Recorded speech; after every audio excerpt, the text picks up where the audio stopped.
So we come to the level of Christian Science, officially. And we see there that we bring with us the whole concept and principle of feedback, that we never leave that principle of feedback.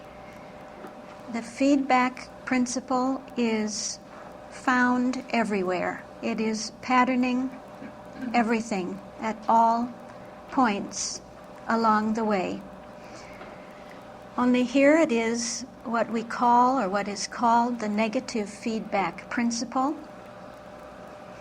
That principle which is self-error correcting. It corrects the error. It corrects any error. What does that mean?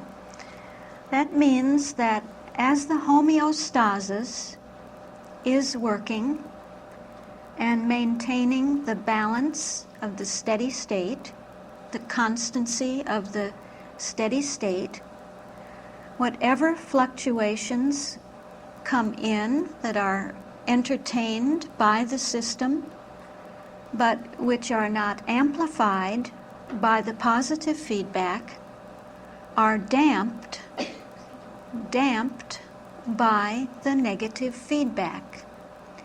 They are rejected, so to say, by the system, or rebuked by the system. They are, yes, that's, that you see, the system wants to maintain its own self-balance. And so the two of the homeostasis and the homeorrhea working together, whatever is not amplified by the homeorrhea to such a degree that it destabilizes the homeostasis and sets it on a new course with a new steady state, whatever is not working according to that mechanism is rejected by or damped by the homeostasis. Is that clear? Isn't that beautiful? That this is what the laws on the level of Christian Science are doing. They are maintaining the steady state.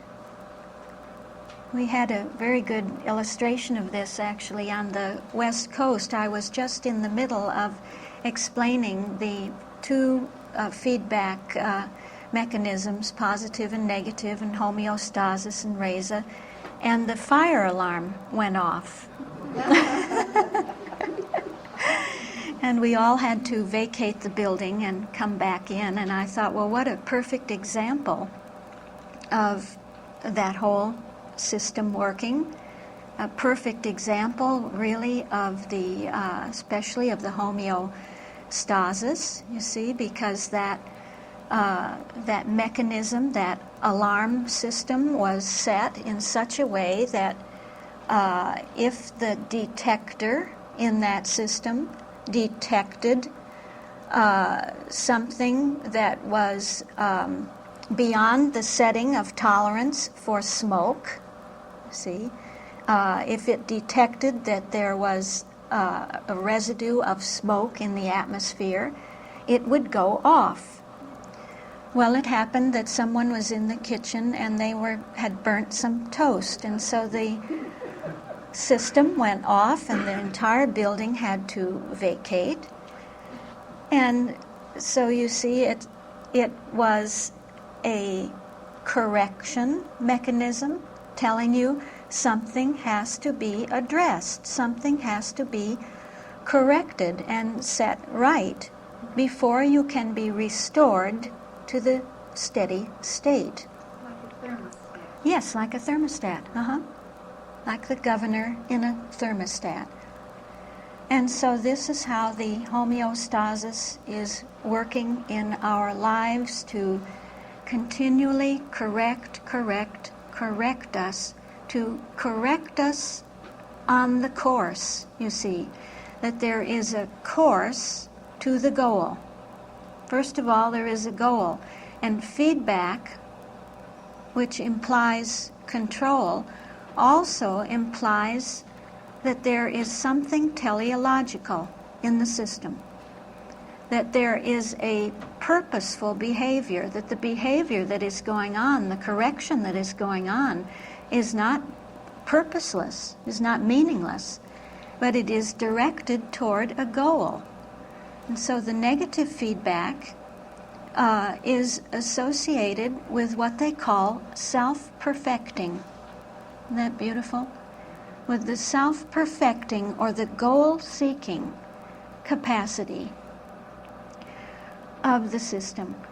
It's connected with a final cause, that there is a final cause in the system, and that actually the final cause or the goal, the purpose, is that which is attracting the course, attracting the trajectory of the course, attracting us to be correctly aligned with the trajectory that goes efficiently to the goal.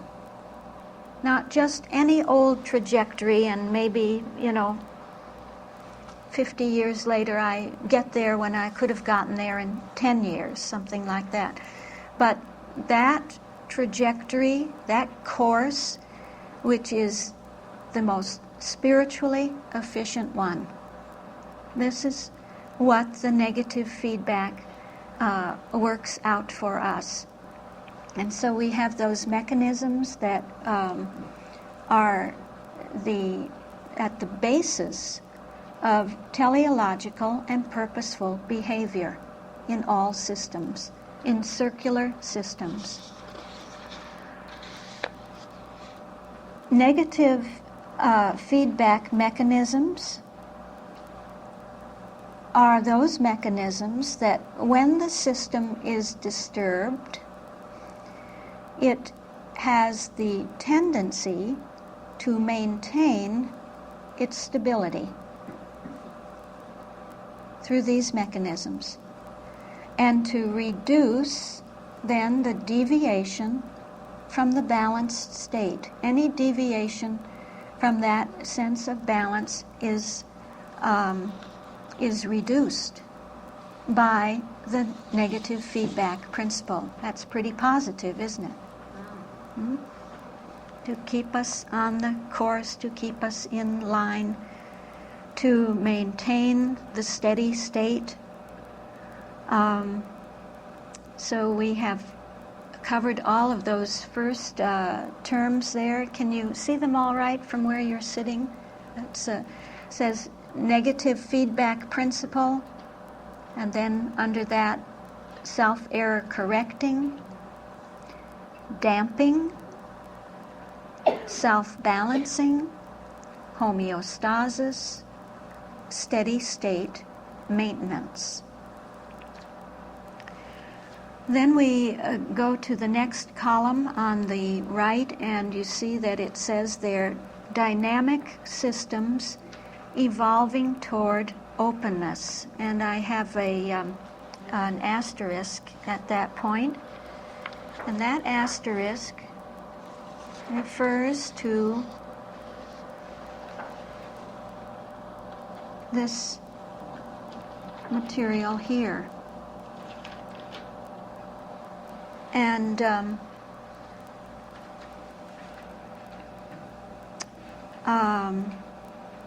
what I have done here is now to take the remainder of the terms, the terminology, and to classify them according to the word order, according to the 7 synonymous terms, especially in the word order. This will take us the rest of today, and I would like to recap in the morning with you. You see, going back to, let me just take this off. Actually, it continues. Sorry, love is very prolific, you see. But if we just go back now to where we were, I will show you what we have remaining on this list. Actually, pattern across scale would be the main issue remaining, because the following terms, such as self-catalyzing, symmetry-producing, autocatalytic, autoinhibitive, cross or trans-catalytic, self-making, and autopoietic are embraced in the further list.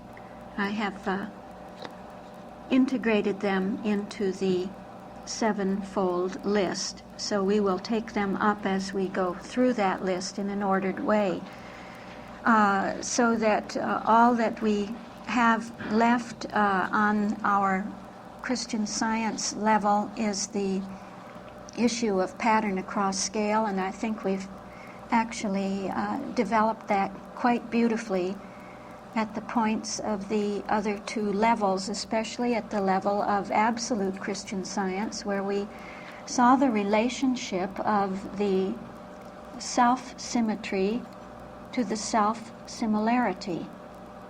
You remember that? Good. And so that self-similarity that comes forth is what we also call pattern across scale. And you know how I really love that terminology, because of what we have seen in the science of being that is a proof of this fundamental law. It's really the pattern of the timeless scale of the 7 and the 4 that is scaling itself universally. So we had seen that 7 and 4 especially as the word order. We took it several years back. I took it in the synonym class and took really the dimensional sense of the synonyms and showed pattern across scale across all of the various dimensions, looking at the synonymous terms. Then last year we took pattern across scale and we took it through the four operations on the level of Christian Science. And so I'm not going to belabor this point. I just wanted to point out to you the relation between the pattern of the self-organizing principle on the level of divine science, which then through self-symmetry brings forth the infinite variety of self-similarity, and which may be seen on the level of Christian Science as pattern across scale. And that which then brings forth the scaling is the feedback principle. It is the way love works, how love patterns itself or scales itself universally through pattern across scale and the feedback principle through self-referral, referring to itself. We'll see this right away when we take up the prayer chapter, that love immediately applies the principle of pattern across scale. It gives us 7 subjects, and then it refers again to those 7, so that we have a 7 times 7. We have 7 main subjects, and each of those 7 main subjects have 7 subtones. And this is pattern across scale. We have 2 scales, the scale of the main tones, and the scale of the subtones. And this is the way the divine principle works. It takes its own pattern of organization and organizes everything within its realm according to that pattern. according to the 7 and the 4 and the 4.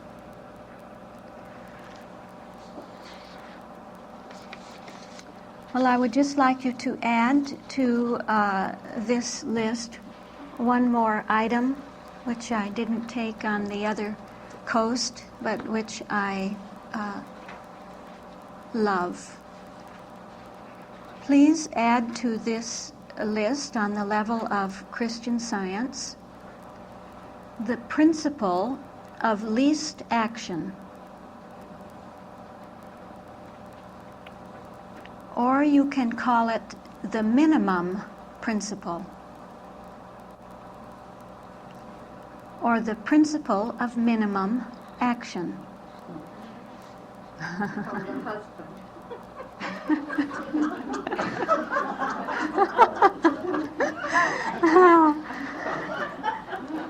Thy maker is thy husband.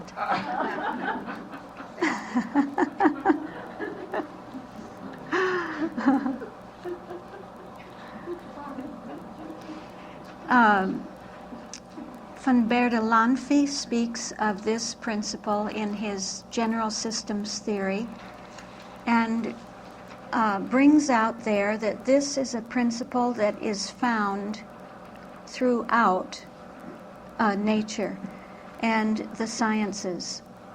Therefore, it is found in mechanics, in physical chemistry, in electricity, and in many, many disciplines.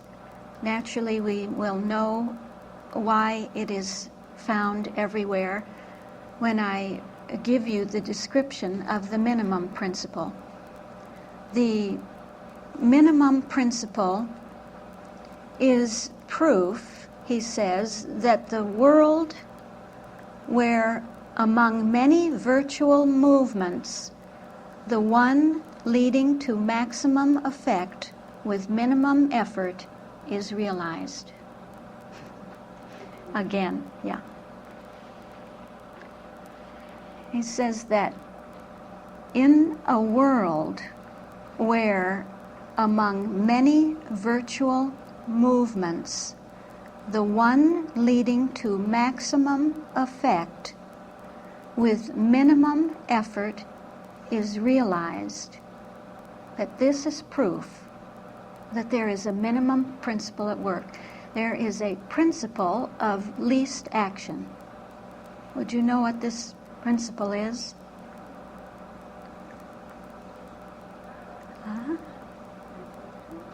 In terms of our categories, on the level of Christian Science,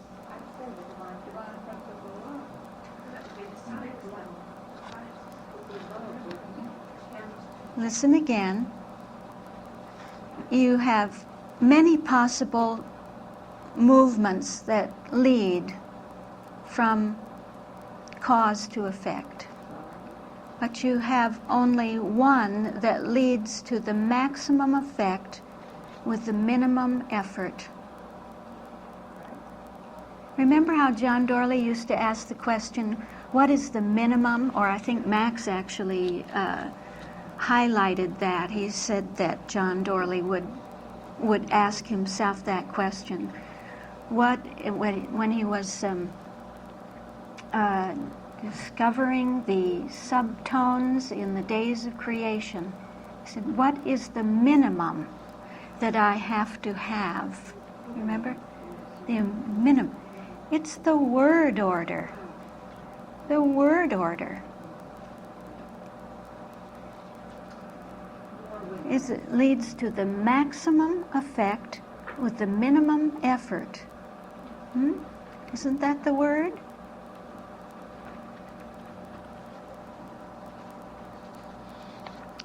And he says that this principle has a teleological aspect to it. In case of disturbance, the system develops forces. Oh gosh. What do you hear when you hear forces? Forces? Forces? Operations? forces, the calculus, the operations of the forces which counteract the disturbance and restore a state of balance. Yes, it's self-correcting. Yes. Self-correcting, right. And so you see that that's exactly what the word order is. It has the 4. It's the cybernetic 4 within the 7, that it is able to deal with anything that would come in to try to disturb it, to counteract it, and it can restore itself to a state of perfect balance. He says that principles analogous to the principle of minimum action can be construed for any type of system. Isn't that profound? That's just profound. Isn't it?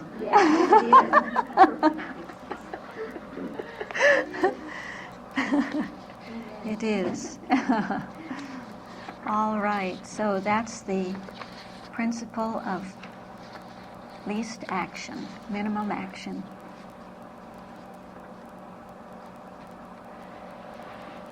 Now let's begin our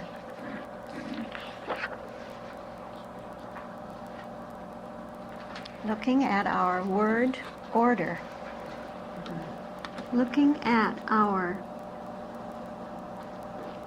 principle of least action, doing the most with the least. This is what the laws of being always do, isn't it? To do the most with the least. Well, so we are looking really at a dynamic, self-organizing system that is evolving from an initial state to equifinality. Beautiful terms, wonderful terms. From initial state, what do you hear? Mind, the initial state.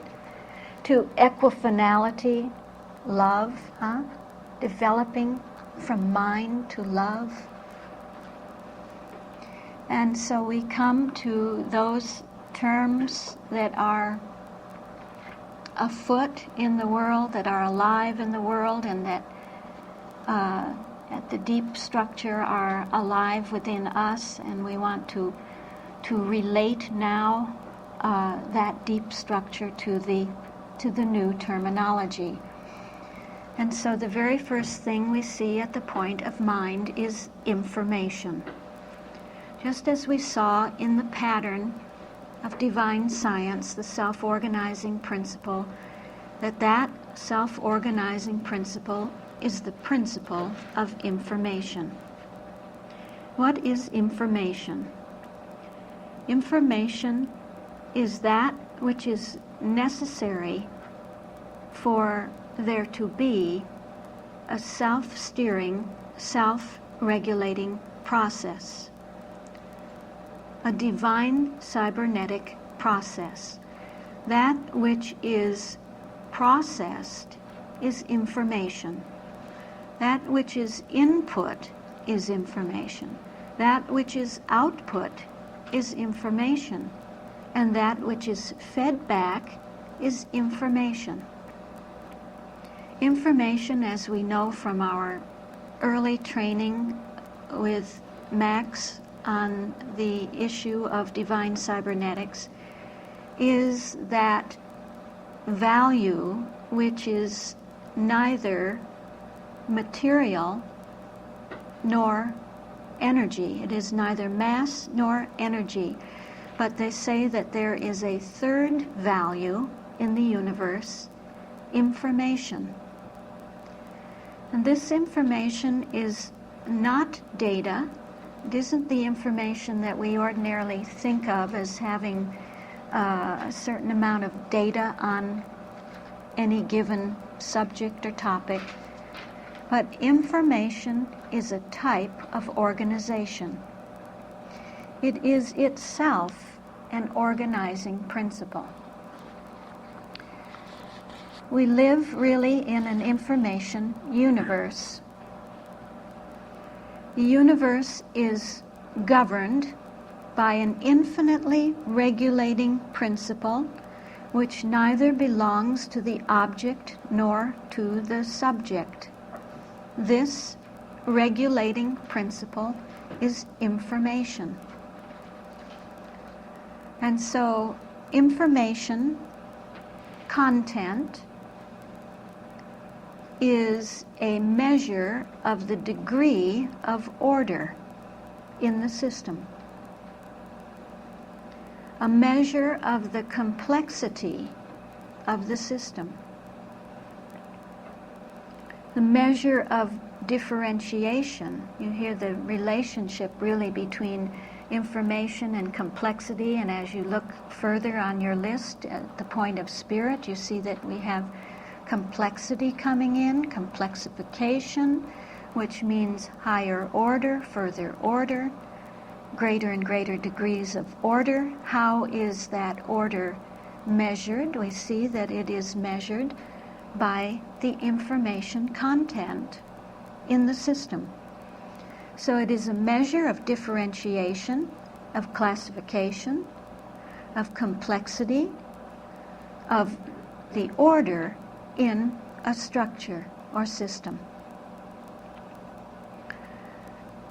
When you hear the term entropy, you again have a kind of a blending between the counterfeit of mind and the counterfeit of spirit, because entropy is a lack of information, a lack of, therefore, differentiation.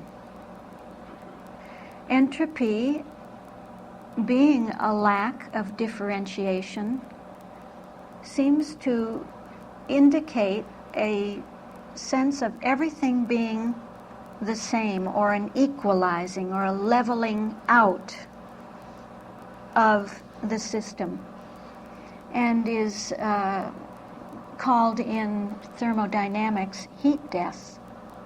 It is the running down of a system, the tending away from order, away from complexity, because it is a lack of order and information. The other terms for that, I think, I'm sorry to be going back and forth, but you see how everything relates to everything else. And you know, that was one of the most challenging aspects, and still remains so, in preparing this class. The total relatedness of everything, that every new term, every new aspect that one comes across is so totally related to everything else that you have to live with it, to weigh it, to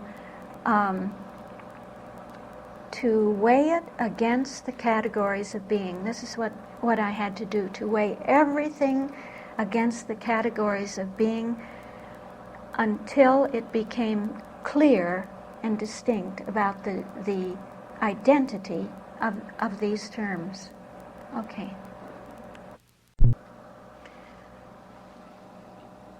Okay. So I was going to point out to you, you see that you have entropy here as really a counterfeit under spirit. And you have also appearing under spirit negentropy and extropy, which are the another way of saying order, complexity, that which is going away from equilibrium. Away from equilibrium. A new term. Equilibrium, meaning a state of total entropy. And the tendency to go away from equilibrium is called extropy or neg-entropy. That as the system is informed and more informed through the feedback mechanisms of the cybernetic principle, and we are informed, we are driven far, far from equilibrium. Just take that in. We'll talk about it. Don't worry about it. It'll come up again. Information, then, is a measure of order. It is also a measure of organization. Information, I think I said, is a self-organizing principle. It is that which is the source, the origin for all fluctuations. We have that on our list. Yeah. See, information is also implying, of course, an intelligence, great intelligence that knows the goal from the beginning, that sets the goal, that is seeking, setting the whole course toward that goal. Therefore it is goal seeking, and it is that which is bringing in those fluctuations, those fluxes into the system, which will precisely keep the system on the course to the goal, that will bring everything to that goal. And so the fluctuations, the perturbations, the influx is all the information of mind. It's mind's information. What is the difference between a fluctuation and a perturbation? Someone asked me that the other day. I think we could just say that a perturbation is the way we experience a fluctuation. When a fluctuation comes in and disturbs the system, stimulates it, irritates it, we are perturbed. The system is perturbed by that, perturbed or disturbed by it. And so it is, in a sense, our response to a fluctuation. I'm going to go quickly through these with you, and then I'm going to flow through the whole thing with you. So we take it rather in an academic way, in a dry way, item by item, so to say, and then when we are finished, we will come back and flow the whole thing so it is a living, active principle at work. Let me just say one more thing about the fluctuations. The stability of the living system is continually tested by its fluctuations. That means that there is a variation. The fluctuation brings in a variation from the average behavior. And that fluctuation is normally smoothed out. Smoothed out by what? The homeostasis, right, homeostasis.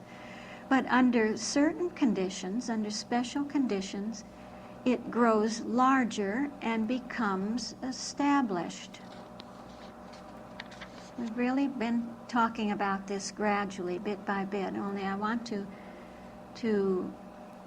enforce it. I want to add to it.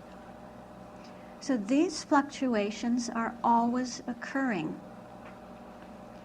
Now, the more a system is existing between order and chaos, the more dynamic it is.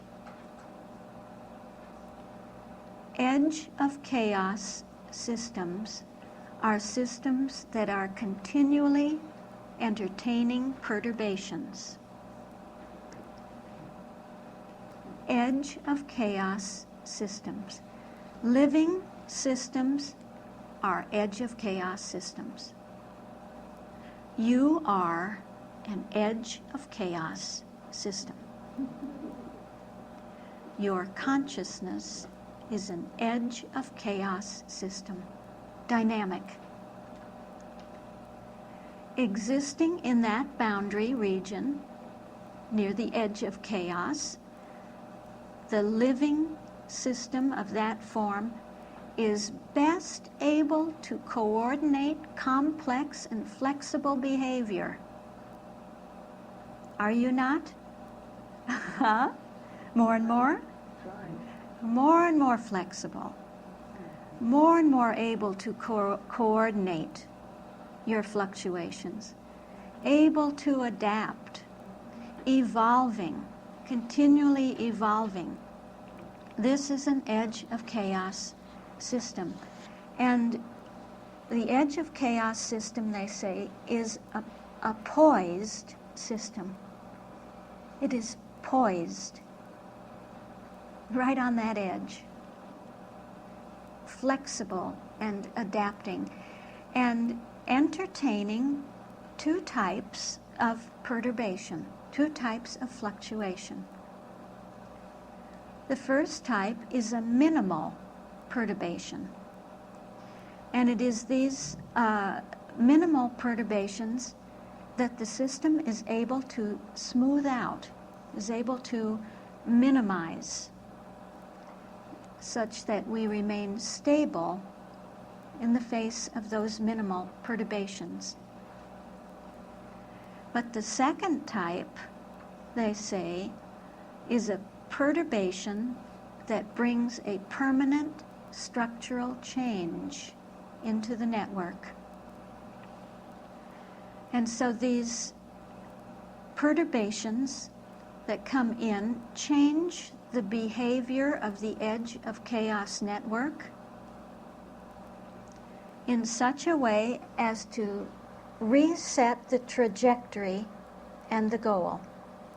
Actually, this is just what we were talking about with the positive feedback, because we have a perturbation coming in that is amplified, and as it is amplified, what does it do? It is bringing about a large change, a structural change, a change in the structure of consciousness, a change in the goals of our consciousness, conscious and unconscious.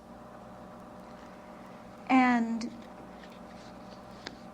so we experience that the whole course of our lives is changed by such a fluctuation, by such a perturbation. This is a chaotic system. A chaotic system being a wonderful, dynamic state of being. And the chaotic system has what they call extreme sensitivity to initial conditions. Have you heard that? Extreme sensitivity to initial conditions. Actually, such a system, because it is nonlinear, is always at the point of initial conditions. See, you're always at the initial point. And you're always at the point of mind, you're always at the point of spirit, you're always at the point of soul, principle, life, truth, and love. But they see that being always at the point of initial conditions, every moment is new to this system. Every moment is a new set of initial conditions. And the system has extreme sensitivity to that. That means that the least fluctuation can come into that system at that point and totally change the course of that system. Have you ever been at that point in your life, at such a point in your life, that a tiny fluctuation has come in, something that one would ordinarily not pay any attention to, and it has totally changed the direction of your life? This is a dynamic, chaotic state of consciousness that is on the edge of chaos and is being structurally changed in its course.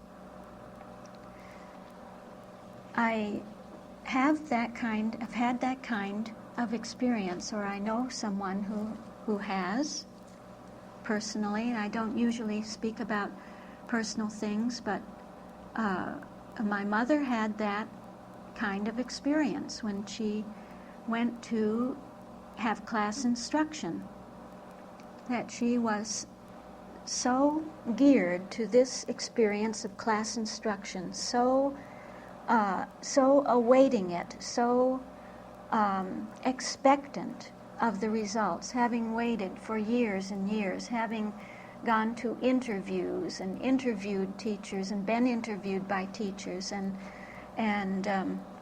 having starting to read other things, and to go really beyond the bounds of the organization and what was considered to be acceptable to the organization.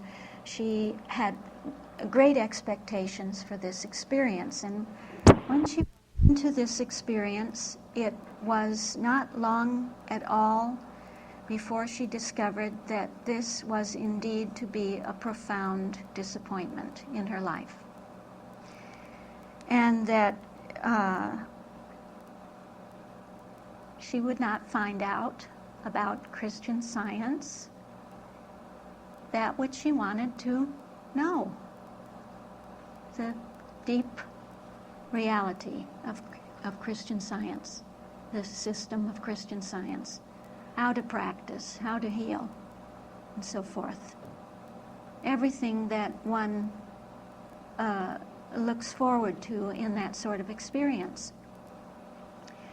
And so as the time wore on, it became set in concrete that this was not going to take place, that it was more and more a disappointment, to the point that she became, during that week, physically ill, and was in the state of extreme sensitivity to initial conditions.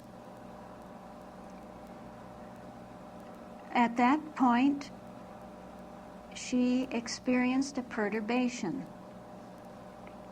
A woman approached her, apparently from Scotland or Great Britain, and just out of the blue walked across the room and said to her, "It's tragic, isn't it? I see how disappointed you are. Have you ever heard of John Dorley?"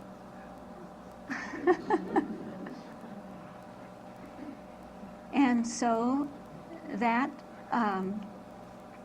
state of sensitivity of the chaotic system, a system of consciousness that was ready to descend into total chaos,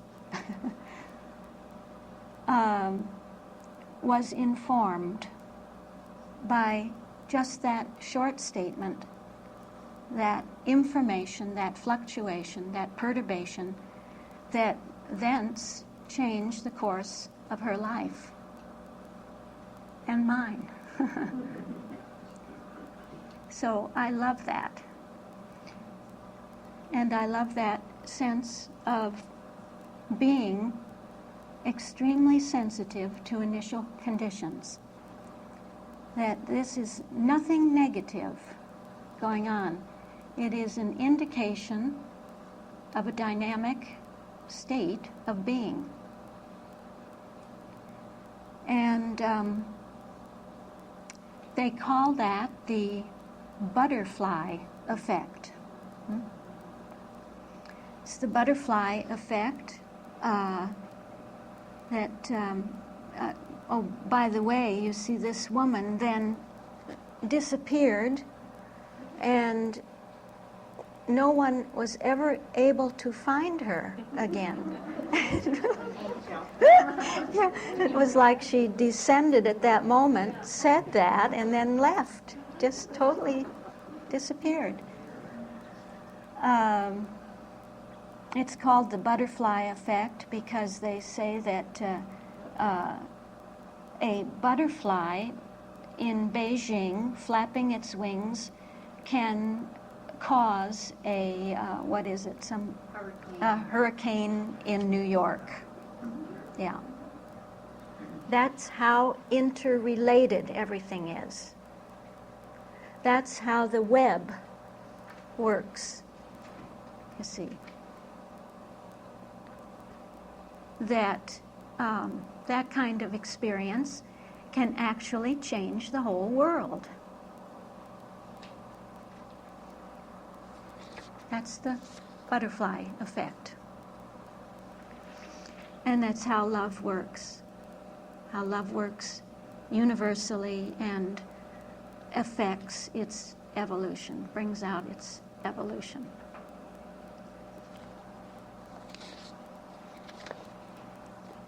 So that would be those would be our terms under mind.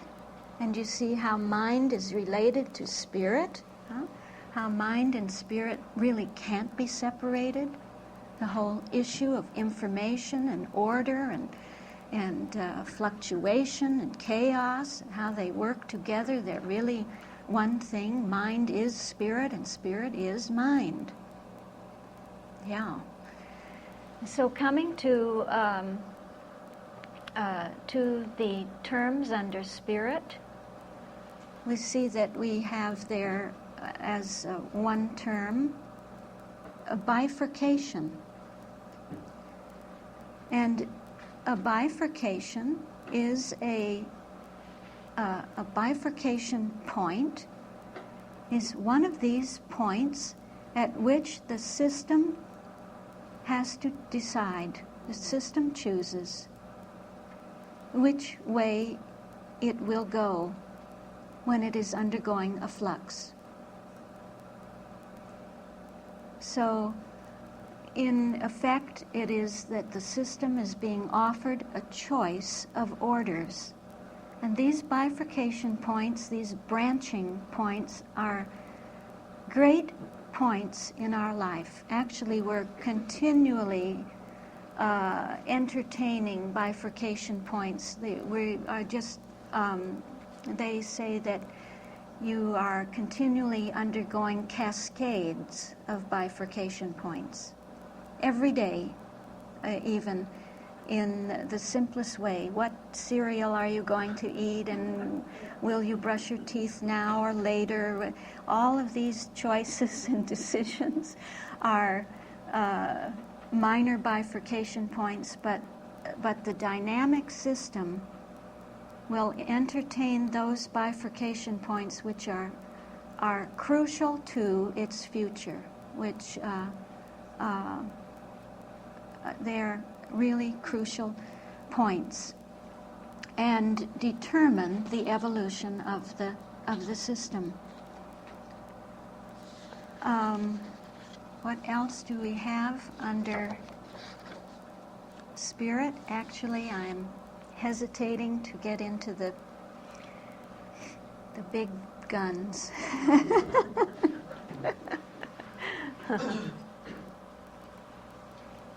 and I shouldn't do that. Autocatalysis. Autocatalysis.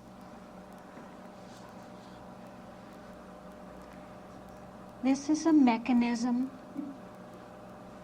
of self-organization on the level of Christian Science. It is a mechanism that works in a dynamic, evolving system, as we have seen. What is the relationship between mind, what we've seen in mind, and now what we see in spirit as the order of spirit, and autocatalysis? In mind, we are presented with the information of mind, with the fluctuations and the influx of mind. In spirit, we see that it is spirit that can take the information of mind and reproduce it. Autocatalysis means that like produces like.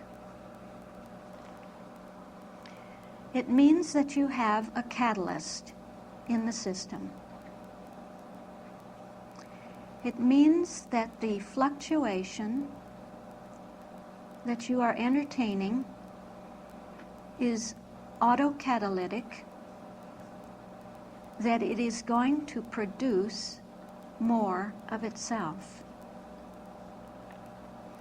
In order for a catalyst to work, you have to have at the start, at the beginning, what you want to produce at the end.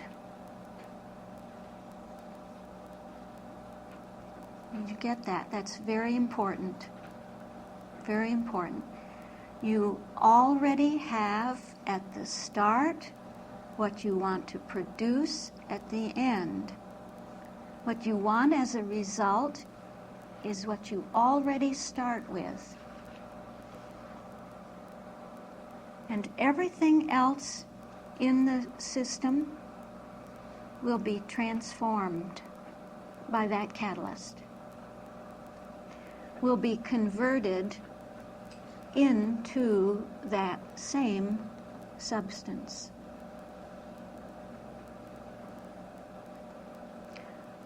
The divine nature is autocatalytic.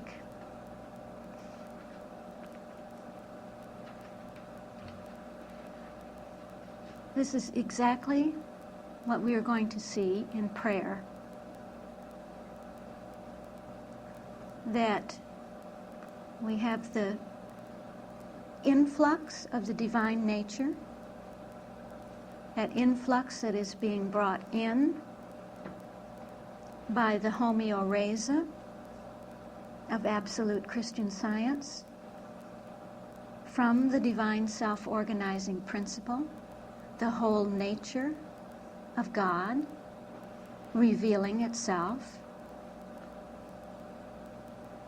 and revealing to us that we have that nature. And so prayer will develop that whole issue and will show us that the more we see that we have that nature, the more we have that nature. And the more we accept that we have the divine nature, the more we have the divine nature. And this is the autocatalytic, the law of autocatalysis, the law of spirit,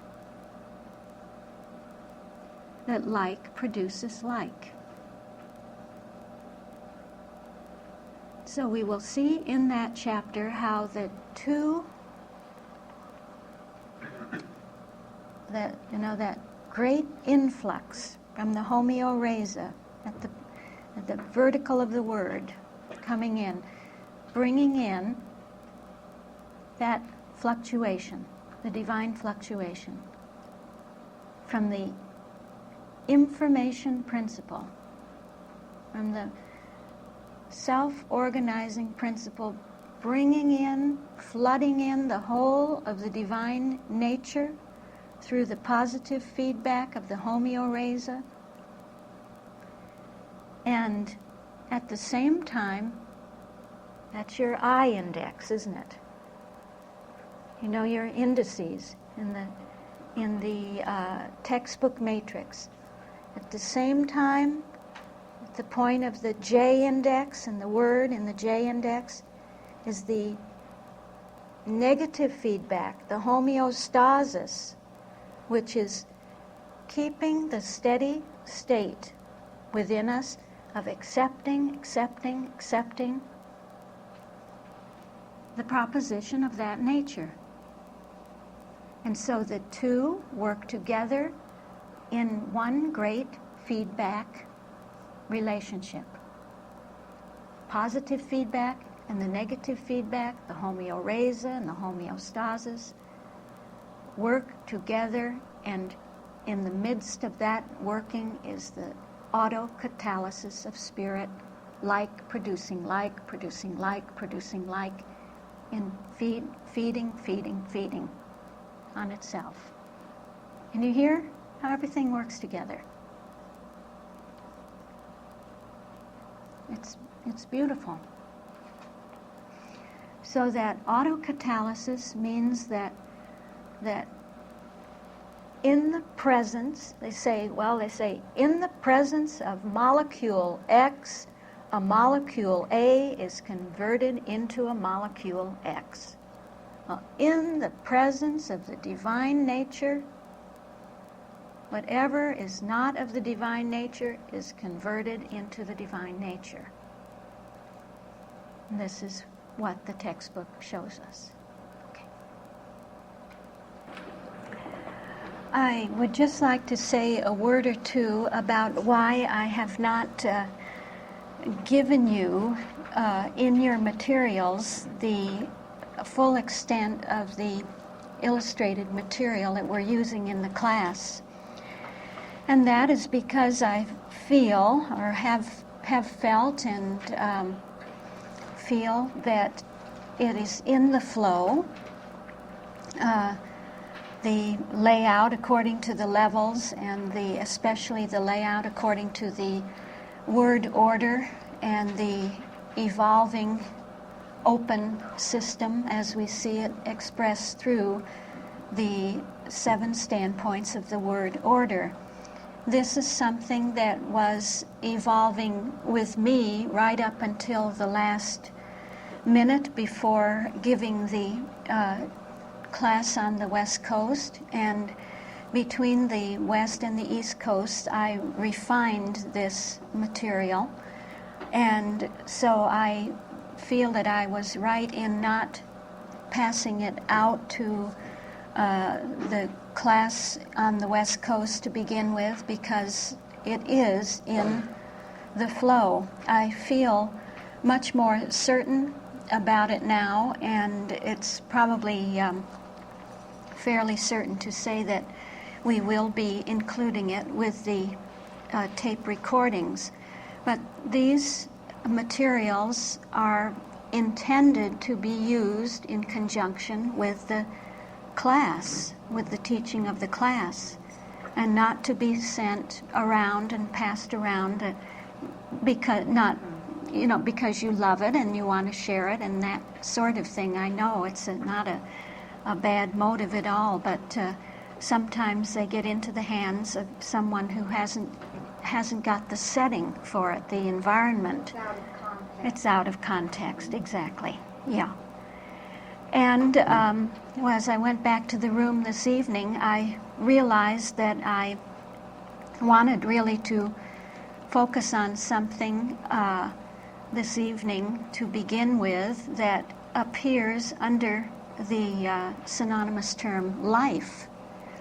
And so I would probably, again, change something here in the life section we have far from equilibrium, near equilibrium, and equilibrium. These are types of systems or states, stages of systems, and this is actually something that should be addressed. I should have addressed it with you before we began the flow through the word order. And so I would like to take that up with you now, because it is basic and fundamental to being able to understand what the flow, the word order flow, is addressing as the issue of a system, the state of a system. So let's, if you don't mind, let's take that up now, and then we can return to our flow through the 7 synonymous terms. How can I begin this? How can I begin? We're on the level of Christian Science. And this is the level which is governed by the homeostasis and the negative feedback principle. Homeostasis is a state of dynamic balance characterized by multiple interdependent fluctuations. Beautiful. Will you remember that when we come to the textbook? Remind me to say that again when we come to the textbook and the structure of the textbook and the matrix, the textbook matrix, to the J index, to that homeostasis, a state of dynamic balance characterized by multiple interdependent fluctuations. So this is an ideal state, a perfect state, and we see that the homeostasis is that which, when working with the homeorrhea, is able to keep the whole system in a dynamic, evolving condition. Balance. It's all a question of balance. And we want balance in our lives. We want balance. But what kind of balance do we want? And this is where we may discover that we have a pseudo homeostasis, that we have an ideal homeostasis, what we think is ideal, and that would concern our own concept of what our goals are, of what our purposes are, of where we think we should be going and how we should get there, of what our goals may be, not only for ourselves, but for our family, for our health, for our wealth, for our well-being, for all the many facets in our lives. We have oftentimes set the goal ourselves, haven't we? And these are the human and mortal goals that we have set. And thinking that this is a dynamic homeostasis, well, I don't know if we even think it's dynamic. We just think it's a homeostasis, it's the way things should be, and that everything should be geared toward the fulfilling of those goals, not realizing that this is a steady state of equilibrium. And now I bring in the term equilibrium. And this term must be defined and must be understood in its different meanings on different levels. Because equilibrium as such means the state of a system at rest. The state of a system at rest.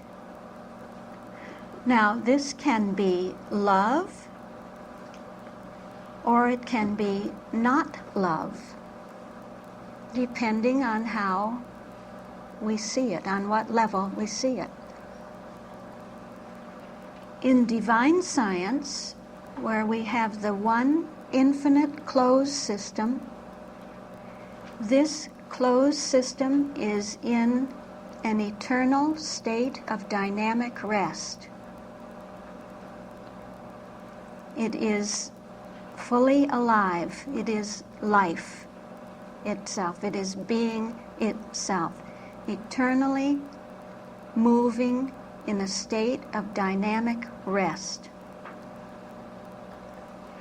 But when we come to the levels of absolute Christian Science and Christian Science, where we have open systems, if you have an open system at equilibrium, that system is dead. It is dead. Okay? It's not living. Because in an open system, equilibrium is the state of entropy, of having run down. Now, on the level of absolute Christian Science, we have those laws. The laws on this level show how ideas are eternally maintained at the maximum of their dynamic. That is why they are ideas. They are eternally maintained at the maximum of their dynamic. They are maximally far from equilibrium. Far from equilibrium. They are ideas, therefore, of being, of perfect being. On the level of Christian Science, we have those laws that show a system of consciousness that is becoming what it is. Actually becoming what it is on the level of absolute Christian Science. And so, in that way of becoming,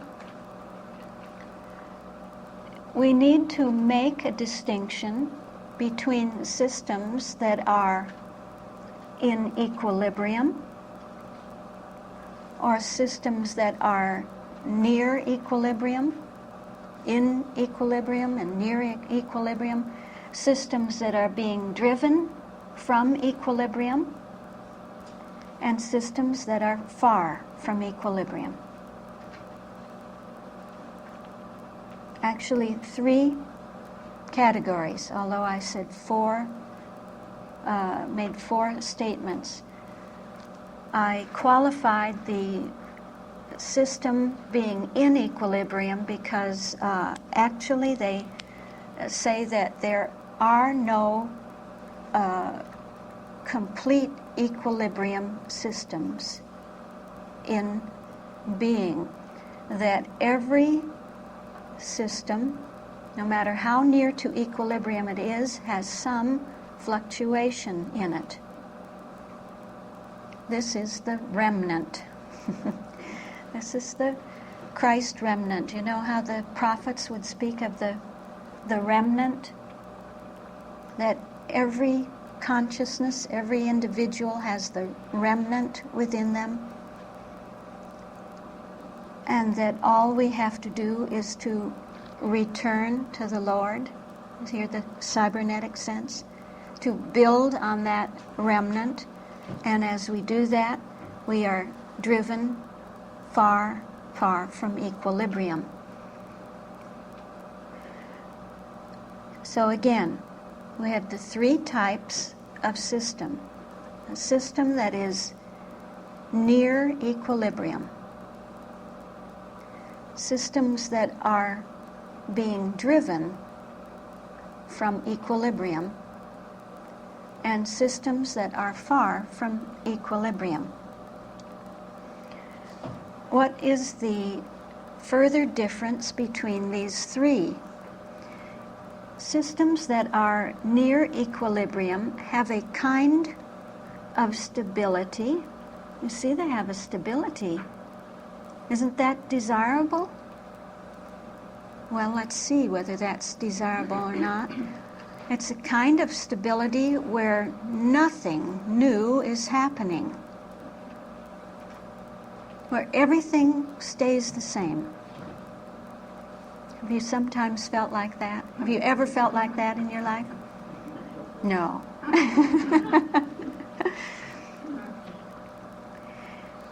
The near equilibrium, or that system that is being driven from equilibrium, is a system in which a little bit is happening. Something is happening. But it takes a big jolt to produce big consequences. Actually, in either one of these two systems, it takes a big jolt to produce big consequences. It reminds us of the perturbations, that these systems are still in a linear state and they require a big jolt to have a big change. And would have to build up many, many small jolts in order to have a change. But the third kind of system is the one that is far from equilibrium, and this is a system in which non-linear relationships prevail. What does that mean? What does that look like? What are the phenomena of this system in which non-linear relationships prevail? The system does strange things. The system becomes inordinately sensitive to external influences. What we were saying, extreme sensitivity to its initial conditions. So it's sensitive to everything that is going on in its environment. Small inputs yield huge, startling effects. The entire system may reorganize itself in ways that seem bizarre. Traditional rules go out the window, they say. Self-organization and ordering can occur and does occur. Self-organization occurs. Ordering occurs. Seemingly spontaneous, often dramatic reorganizations take place. Isn't that beautiful? And an additional discovery they find is that in the nonlinear, far from equilibrium systems, a reaction within the system may produce a catalyst whose presence encourages the further production of itself. And this catalyst is a positive feedback loop. The system develops its own autocatalysis. And such loops, along with other loops, loops of negative feedback, loops called auto-inhibition, are also found in the system. So I really come very naturally back to our autocatalysis and to the fact that autocatalysis is perfectly balanced by something that is called auto-inhibition, and that together the autocatalysis and the auto-inhibition work to lead the system in an orderly way, to evolve the system in an orderly way, so that the autocatalysis is that which is like producing like. It is a substance. We know it's the substance of spirit that is producing itself, like producing like. This is a spiritual law. And on the other hand is the auto-inhibition that works to control that, so that that never gets into a runaway, becomes a runaway feedback. Why do we need something to stop our development? And you see that these two working together enable every step and stage to appear at the exact perfect time, to appear in order, so that everything doesn't happen at once, but it happens in an order, in a development, in an advancement, according to the progress of spirit, the evolution of spirit.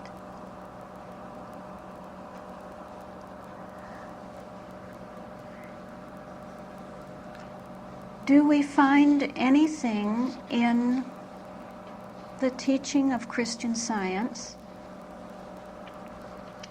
that gives us an example of these three systems, these three types of system, that which is at or near equilibrium, that which is being driven from equilibrium, and that which is far, far from equilibrium? Actually, Mrs. Eddy gives us an example of this.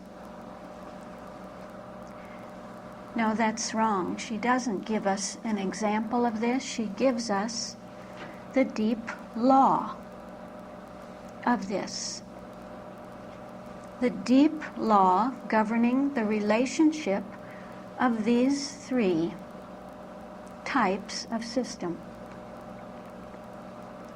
She does that by telling us something about the Christ. It's all to do with the Christ. It's all to do with the cybernetic idea, with the operation of the cybernetic idea, with how that cybernetic idea works and works and works on us through the divine system of the self-organizing principle. It is what we call, what Christian scientists call, the 3 degrees, on page 115 and 116 of the textbook. It's the great teaching of the Christ, the modus operandi of the Christ. And so we would see that actually, with the 1st degree, she is depicting that system which is near equilibrium, at or near equilibrium. And this is an entropic state, that first degree of depravity, of the physical, of unreality. And we see that she gives a further degree, the second degree, depicting really that system which is being driven through the modus operandi of the first translation, being driven far from equilibrium, away from equilibrium, and toward complexity, toward the complexification of spirit. This is a system that begins to exhibit not entropy, but neg-entropy, extropy. And finally, she gives us the third degree, making the transition. You see, the second degree is showing us a system that is making the transition from equilibrium to maximum complexity, and therefore to its steady state at the point of equifinality, and this is the third degree. The third degree is maximum complexity, the steady state of spiritual equifinality.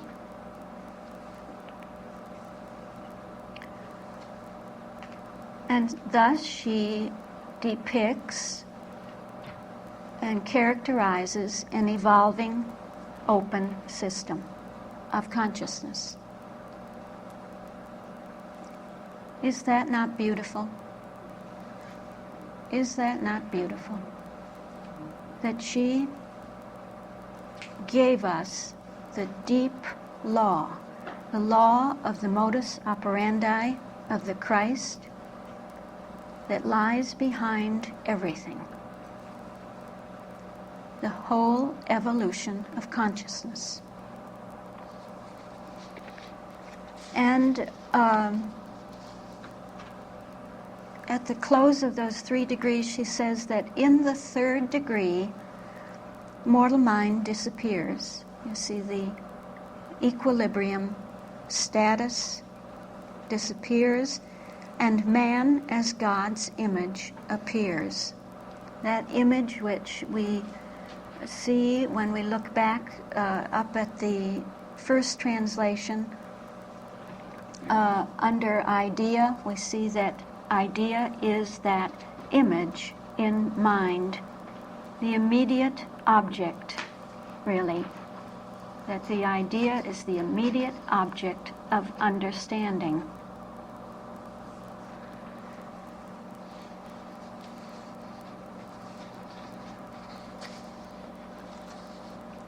Don't you feel that seeing what we have seen in the last however many hours since we began, that even though we have looked at many new terms and many foreign terms and strange terms, that do you not feel a sense of the comforter of divine science, of the comfort of the way the self-organizing principle, love, works, how it operates, of what it means to be in the flow of the divine dynamic, of the dynamic power of being. You know, that term dynamic means of or relating to energy,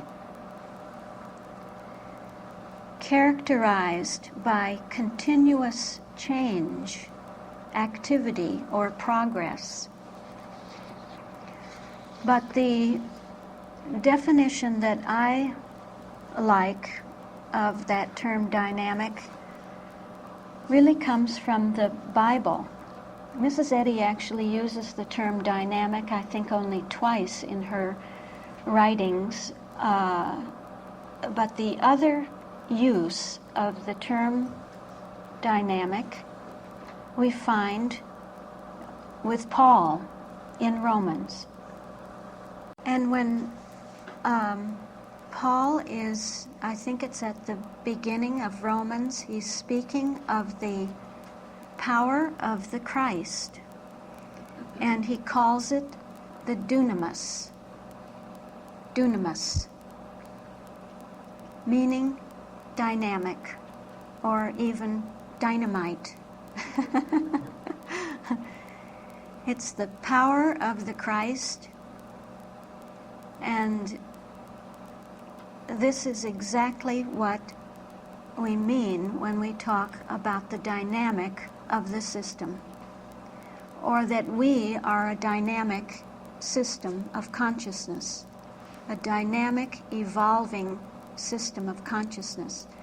That such a system is a consciousness that is undergoing and in the flow of the power of the Christ idea, the power of the divine cybernetic idea, and the workings of that idea. So that everything that we look at is really a picture of the workings of the Christ idea, the cybernetic idea, and of how the Christ power, that dynamic power, is establishing the oneness of principle and idea, establishing its own self-organized idea, establishing really love's goal. The goal that is set in divine science, the goal of divine science, the purpose of the divine principle, love. This is what the dunamis works out. This is what the dynamic works out. This is the power, as Mrs. Eddy says in the 6th chapter, in the Messianic work.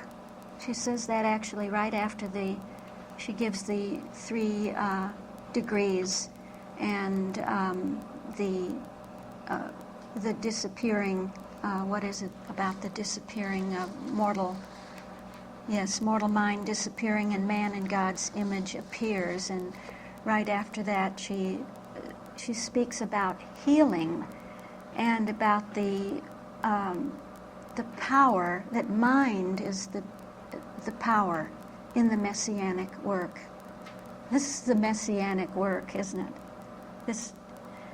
This translation, this evolution, this being scientifically, divinely driven to love's goal. And it gives us a different sense of healing. As I said, she speaks right after that about healing, as though she would say, this is really what healing is. It isn't to heal your back and your bank account and your need for companionship and all the many forms that the fluctuations take. But the main issue is the evolution, the dynamic evolution of consciousness. And this is a healing. This is your healing.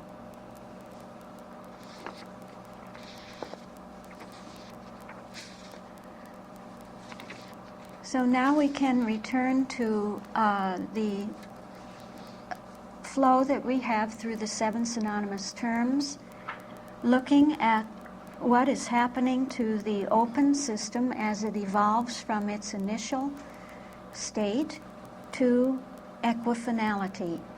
And we have come to the standpoint of spirit, and let us just recap again what we've seen about the autocatalysis. That what we are looking at really is how the ordering principle is working.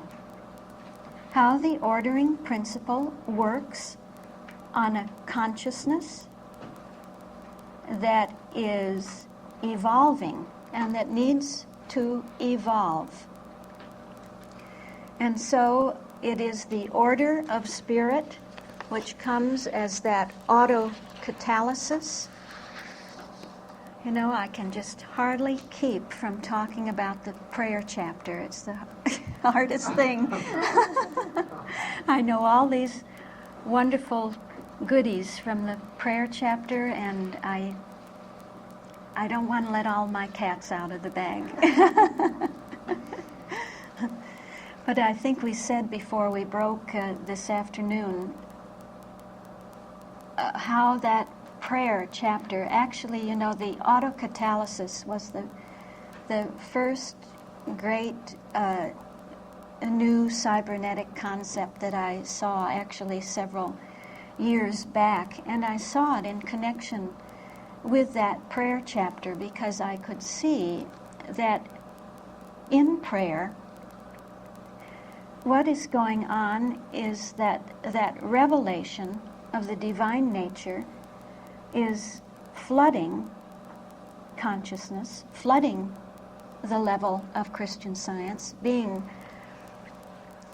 influxed into the level of Christian Science, and that the law at that point of the word is the word in the textbook is that law which says the divine nature is revealing itself to you, and you already have this nature.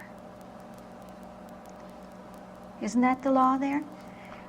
And you are a dynamic state of accepting that you already have that nature within you.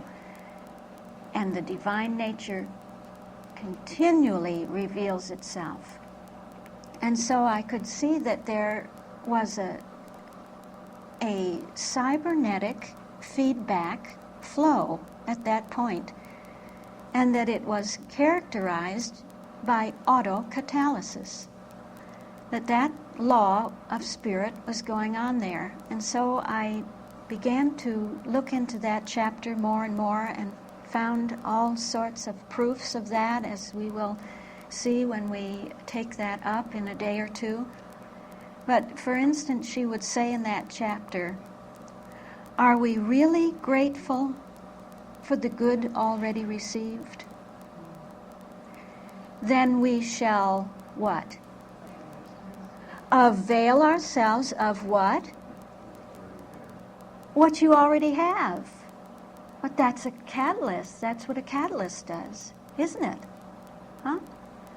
Then you shall avail yourselves of what you already have. Isn't that a spiritual method?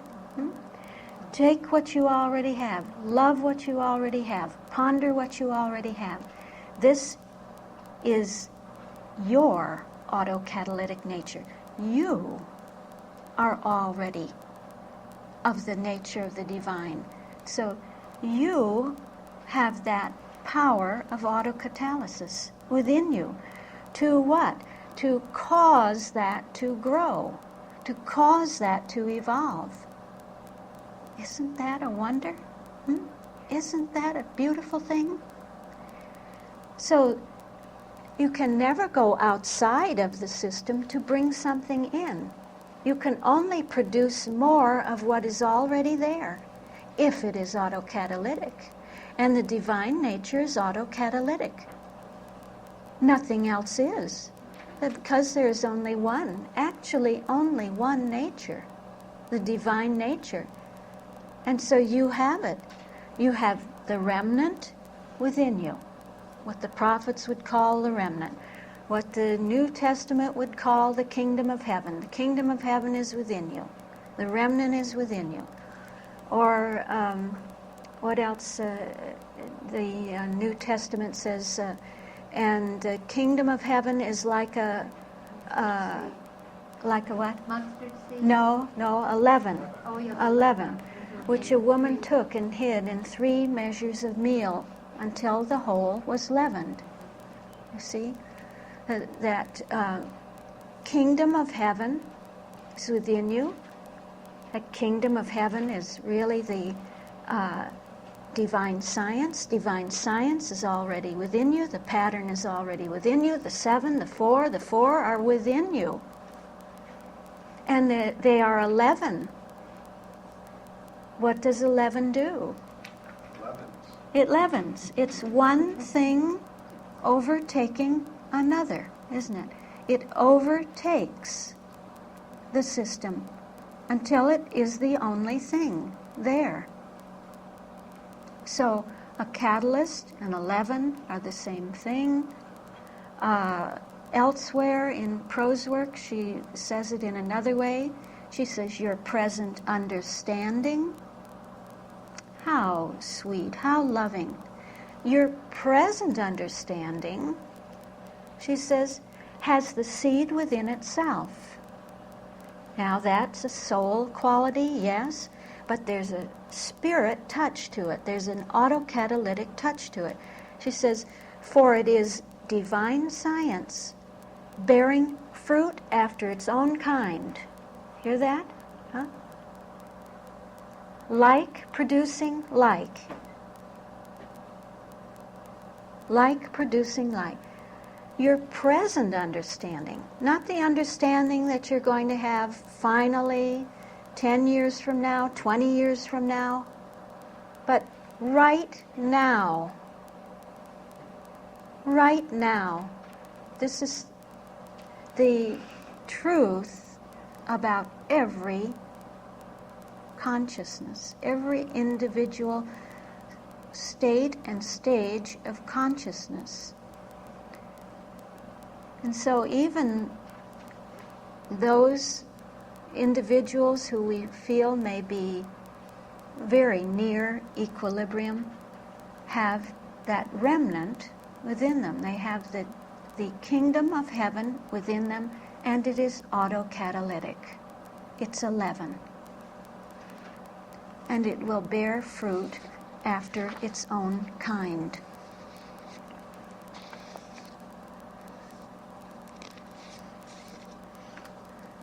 So the autocatalysis is the activator in consciousness, and the autoinhibition is the inhibitor within consciousness.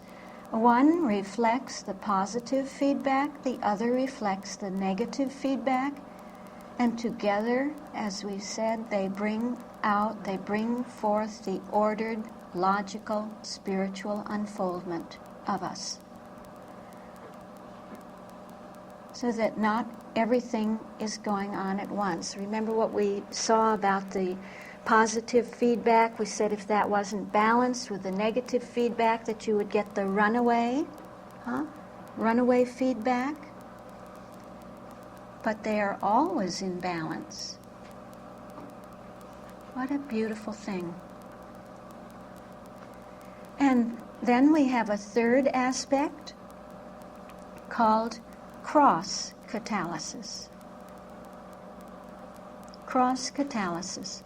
This is where two or more substances catalyze each other. So in a way we have these three reflecting the Word, the Christ, and Christianity. The autocatalysis reflecting the Word as the presence of a substance that accelerates its own synthesis. Then we have the auto-inhibition of the Christ, presence of a substance that blocks or stops a catalysis when it needs to be stopped. And third, a touch of Christianity that we have across catalysis. In the textbook, you feel this cross-catalysis coming out, for instance, in the marriage chapter, where you have the reflection of qualities, of the male and female qualities that are blending with each other, supporting each other, helping each other. And we would have it again, say, in the like the 11th chapter. Christianity is Christianity, really the essence of cross-catalysis, where all ideas reflect each other.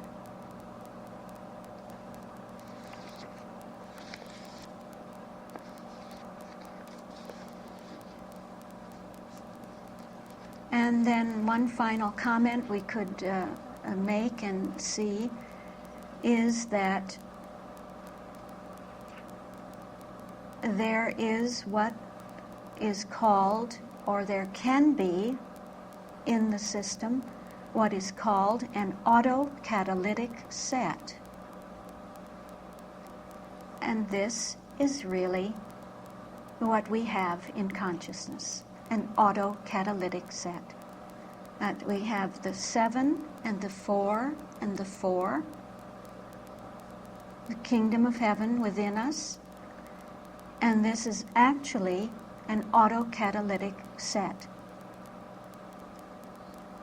That those elements transform each other, they catalyze each other, and work together as a web of transformations. They say that an autocatalytic set can bootstrap its own evolution by growing more and more complex over time. And that it is a coherent, self-reinforcing web of reactions. Isn't that what the divine system is within consciousness? A coherent, self-reinforcing web of reactions. So all of these elements of spirit working together really bring out the complexification of spirit. They lead us in the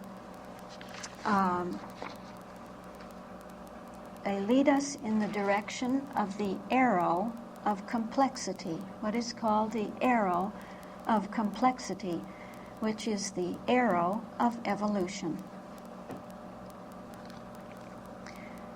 Then we come to soul, and let us just quickly go through the elements that are there, the ideas and values that are there. We see that we are looking really at the identity principle as it shows itself forth on the level of Christian Science. And that identity principle is all to do with regulation, with self-regulation, with regulating the evolving system. How it does that, we will see in the prayer chapter. And through this regulation, the system is brought to a steady state. It is seeking a steady state, and it is brought to a new steady state.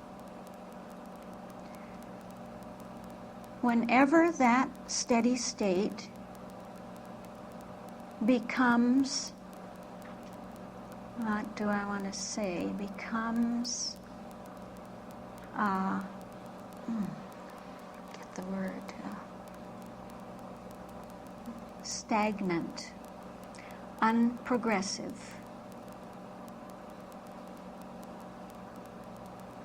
then we find that that steady state is destabilized. Isn't it beautiful that all of these terms that we always thought were counterfeits of the synonym are in fact the synonym working on us? We would never have said soul destabilizes me. We would want to, Would we? Or that spirit brings me into chaos. Spirit brings me to a crisis point. Spirit, brings me into a state of chaos. Soul brings me uncertainty. But it does. It does. It must. A scientific must. It must, in order to bring on the evolution, to continually move forward.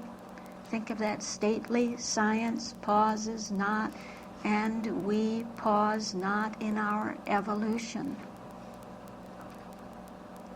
And all of these elements belong to our evolution. Is that not love to be destabilized if we are in a stagnant state? If we have become fixed in the wrong sense, stable in the wrong sense, stuck really in a standpoint of consciousness. And so there is a destabilizing, a coming in of uncertainty as soul begins to transform, really, that standpoint to a new standpoint, to transform the goal, to transform the course, to bring in a new steady state. That's all that's happening in a destabilization. When the old steady state goes out, it's only because there is a new one coming in, not because we will be wiped out. Yes. And so we can go on to principle and see that principle is the self-organizing principle. That the self-organizing principle comes right down to the level of our evolution of consciousness and says, I am organizing you like myself. I am structuring you like myself into that which is isomorphic with, coincident with the divine principle itself, divine principle love, with all that that principle is in its sevenfold nature, in its fourfold operation, in its dimensionality. In every way, we are being organized like the principle, like our principle, so that principle and idea are one.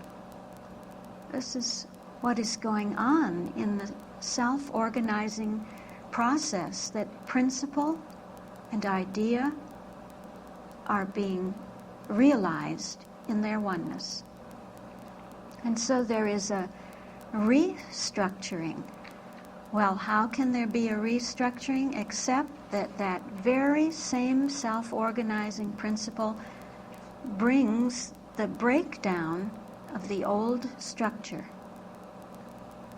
That the old structure of consciousness goes out, is disorganized and reorganized into an isomorphic form of self-organization, so that we become a self-organized system. A self-organized system.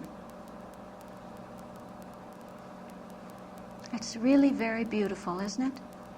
Isn't it beautiful? Yes, it is. So we come to life and to the redundancy principle of life. Life which is the demonstration of the principle. Life, truth, and love is the demonstrative aspect of the principle. What principle demonstrates? What it is actually demonstrating now with that state of self-organization that it has brought forth as our consciousness. And so that redundancy principle begins to show us the infinite individuality of that self-organization that we are. The infinite individuality. It shows us that we are a living system. When they are explaining what a self-organizing system is, they say the next question is, how do you know that that system, that self-organizing system, is alive, is really living? How do you know that it is really living? It's the perfect question, isn't it?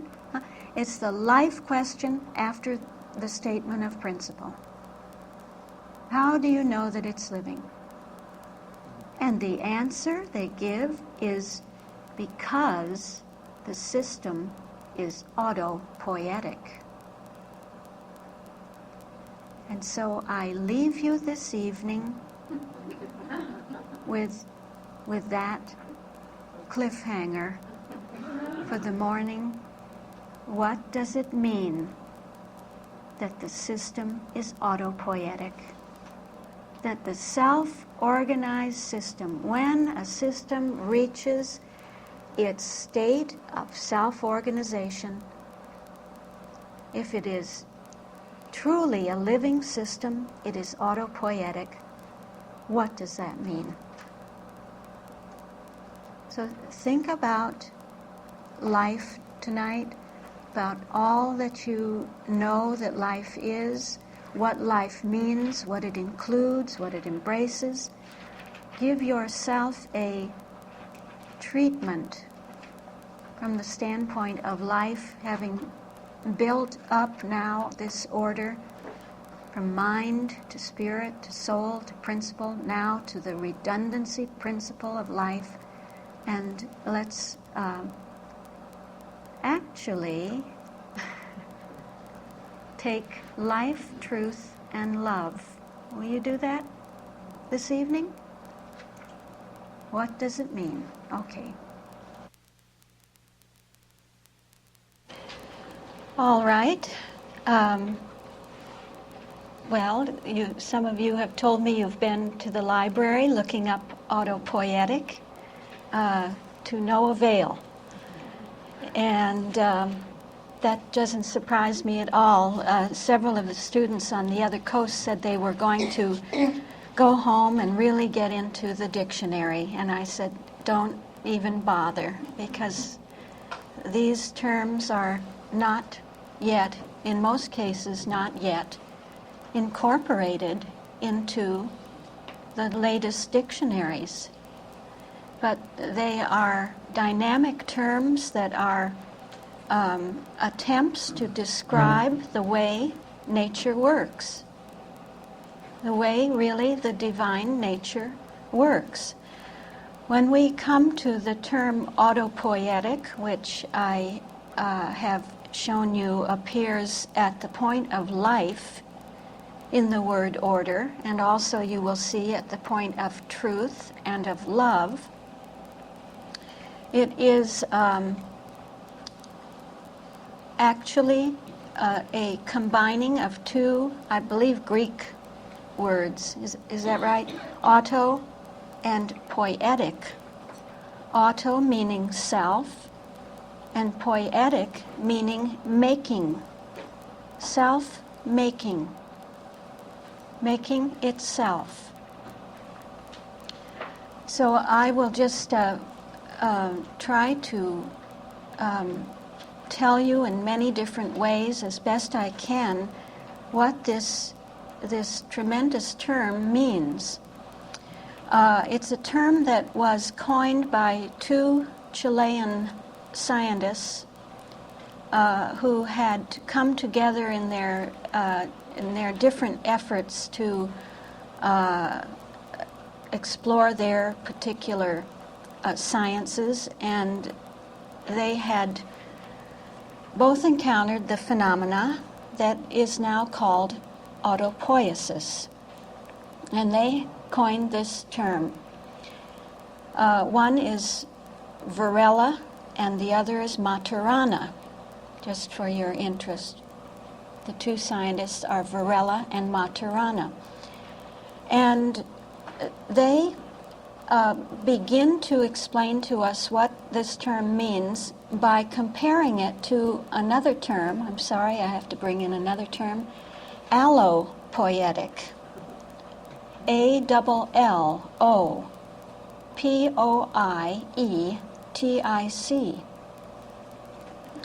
And so they say, well, what is an allopoietic system? And they say, well, for instance, you can take your car, take the family car. This is an allopoietic system. Meaning what? Well, that family car contains the very same molecules from its appearance in the factory to the showroom, through all the years that you have it, right to its final days at the junkyard. It has the same molecules. The only exception might be that there would be a little rust, and that would be the change that had taken place in that car. The car has no identity problem. It has no individuality problem. Or rather, they say its problem is that it has no problem because its identity and its individuality are given to it from the outside, not from within. It has also no self-consciousness. By contrast, an autopoietic system is a living system. An autopoietic system is constantly changing all the time, and yet remaining the same. The system will change in order to remain the same. Isn't that something? So that changing in order to remain the same is the individuality within the identity of the system. The identity of the system, it's really so exact that when we reach the point of soul, we know from the order that soul must be identified with principle, that the identity that appears at soul is an identity with the divine principle, an absolute coincidence with the divine principle, and that such an identity has infinite individuality. This is life, then, isn't it? So you have that relationship of soul, principle, life. The autopoietic system has everything within itself to cause itself and to effect itself. It becomes now the self-organizing system that we see at the point of principle becomes at the point of life its own cause and effect.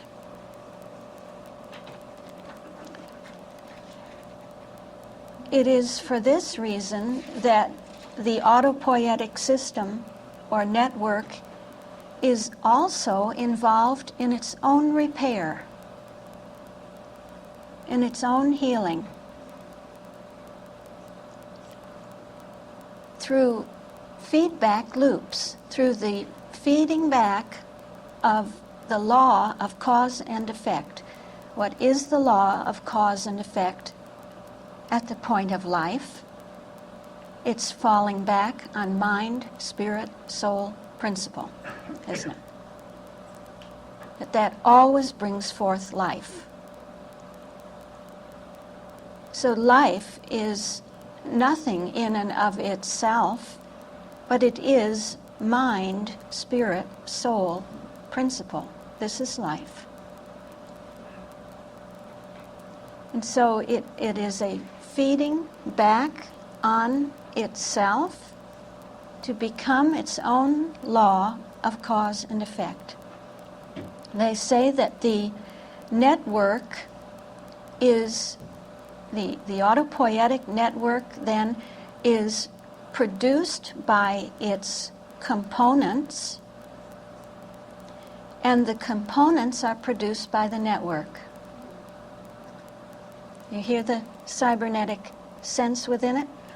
That the components of the system produce the network, but the network produces the components.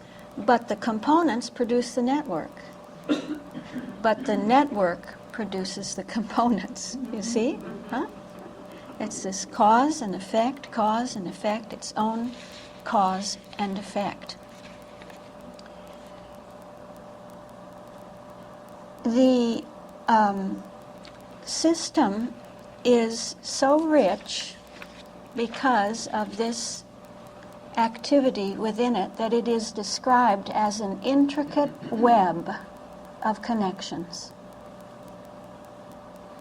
An intricate web of connections that is continually in dynamic balance, even though all the various processes are going on at one time, that they stay in the same relationship to each other, even though there is that continual movement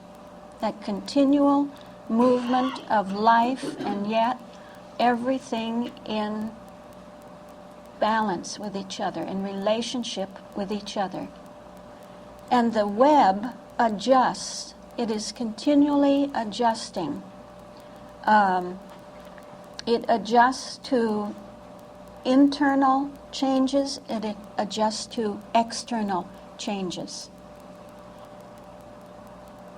And that web is so rich and teeming that even if a part of it is lost, the identity will be retained and the web fills it in again.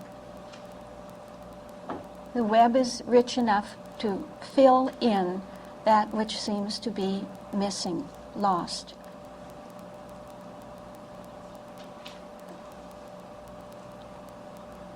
So changes inside and outside, so to say, of the system can be adjusted because the relationships aren't among separate parts, but it's a whole movement that actually now we move really to the sense of autopoietic from the standpoint of truth and the standpoint of love, that it's a whole movement. The autopoietic system seems to be a paradox because it exhibits both autonomy, individuality, and it exhibits an interrelationship with the whole, with its whole environment. The autopoietic system, in its organization, and now I give you a truth aspect, creates its own boundary, creates its own boundary. So if you look at under truth at autopoietic, you see that I have put there self-bounded, and this involves that it specifies its own unique domain. This is exactly what we have at the point of truth, with the consciousness of truth, the wholeness of truth, you know how we speak of the domain of truth or the dominion of truth, which is all concerned with consciousness, with self-awareness, and the autopoietic system is defined as being self-assertive. It asserts itself as what it is. It affirms what it is.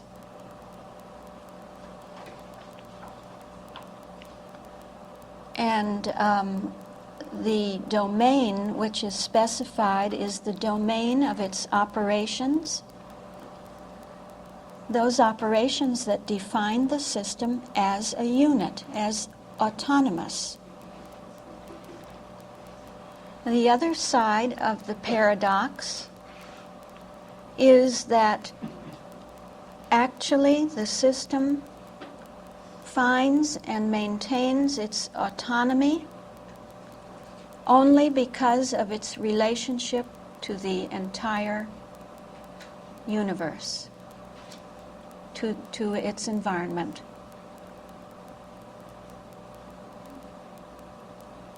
It can only be what it is because of its relationship to everything else. And so it has a love tone to it that at the point of truth, you see, the system is organizationally closed. At the point of love, it is environmentally open. To be organizationally closed means that its organization, having been formed in the likeness of its principle, as a self-organizing system, that organization is closed to any change, to any interference from outside, to any interruption from outside. Isn't that a beautiful aspect of truth, the consciousness of truth? And yet, as the love standpoint, in that closed, that true sense of being closed enables it to open up totally to its environment, to take its part, to participate in the whole environment, really to participate in the greater system, in the greater network. So truth focuses on the inner constituency of the system, and love focuses on then the relationship of that system or network to the greater system or network, namely to the entire universe. Isn't it gorgeous? So that is autopoiesis. I think that's everything I had to say. Yeah. Just remember with truth and love that it is the assertiveness and the integration. What did we see about the 6th and the 7,000-year periods? Remember the first night? We were looking at the 6th and the 7,000-year periods? The self-assertion and integration. There they are again.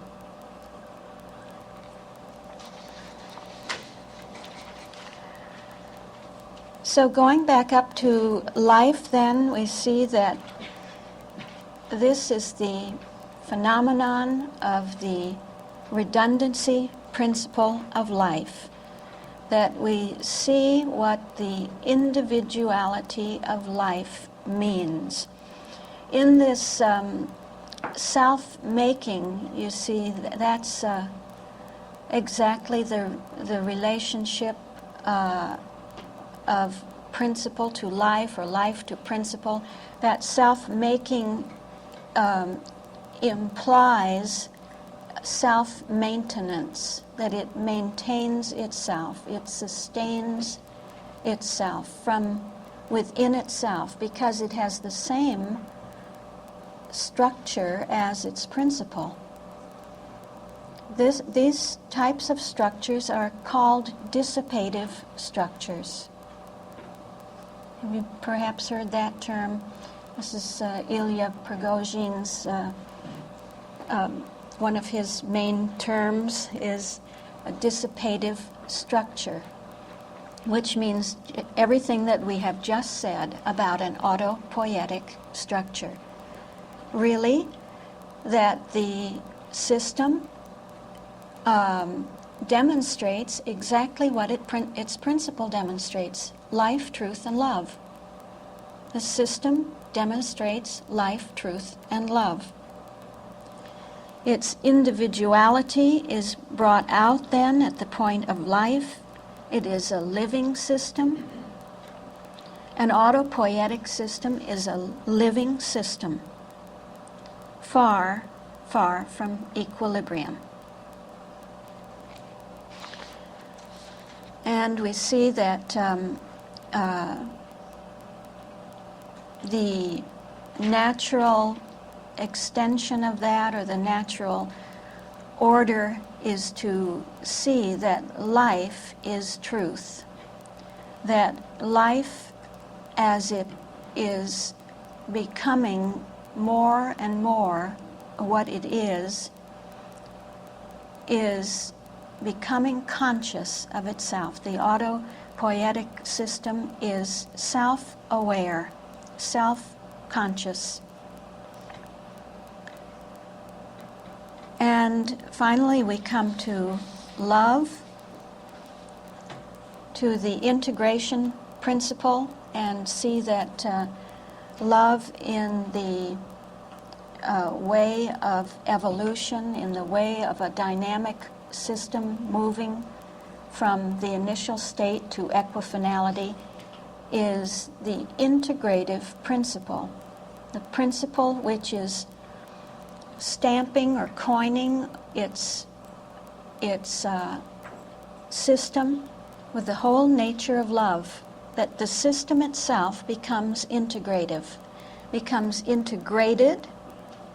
You always hear the actual withinness of the system, that it becomes integrated within itself, and integrative, that it integrates within its larger framework or setting, within the greater network. So love is establishing that sense of nested order, nesting every system into the greater system. And so love involves networking, the working together of all living systems, all autopoietic systems, the connectedness of them.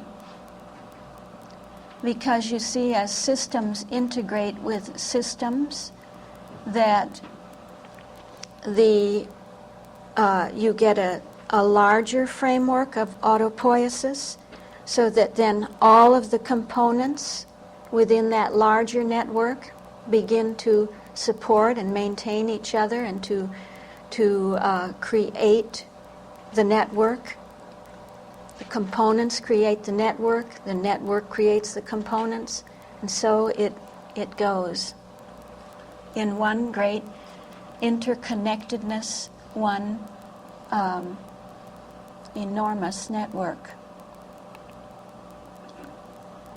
Well, you see that I have there also the further terms. Oh, you don't see because I haven't put it up.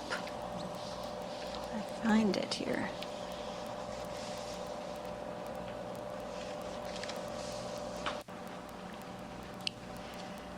So, now we can go on. And we come to the terms attraction and attractors. And this is how love works. Love has an attractor in the field, in the field of the evolution, in the what they call the vector field of the dynamic evolving system. That there is a field within which the system is moving, and it moves according to a rule. To a rule. The rule will say, when you reach here, go there. When you reach here, go there. When you reach here, go there. It's a very simple way of describing a dynamic system, a dynamical evolving system, is that they say you need what they call a manifold. The manifold is actually the plane or the dimension through which the system is moving, and you need a rule that tells you where to go, and when you reach there, where to go then. And the rule is constant. The rule is always the same, but it tells you where to go. It directs the system, and it is directing it through a vector field with an attractor at the end, at the goal. The system's goal is its attractor. And it's actually the attractor that is governing the whole process. Max Planck said, nature does not permit processes whose final states she finds less attractive than their initial states. I like that. So in other words, nature permits only those processes whose final states are more attractive than their initial states. That's the attractiveness, the attraction of love to lead us further, to bring us further to a higher goal, to a greater goal.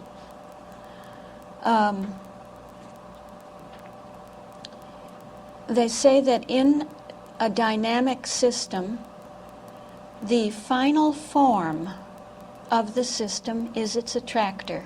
That final form is already in place. Sounds like truth and love to me, doesn't it, to you? The final form is already there and in place, and this is the system's attractor. Actually, you see that the vector field, or the course through which the system goes, which it follows, is the word order. This is word order. Love defines that path as the word order. The goal controls the initial state and every stage in between. This is goal causality. There is goal causality, goal causation in that process. So the attractor is drawing the system to its final unity with the attractor. Love is attracting everything to love, to the perfection of love, to the unity with God. You have this goal causality, really, for instance, in the Bible, the last shall be first, and the first last. I am the first and the last. I am God declaring the end from the beginning.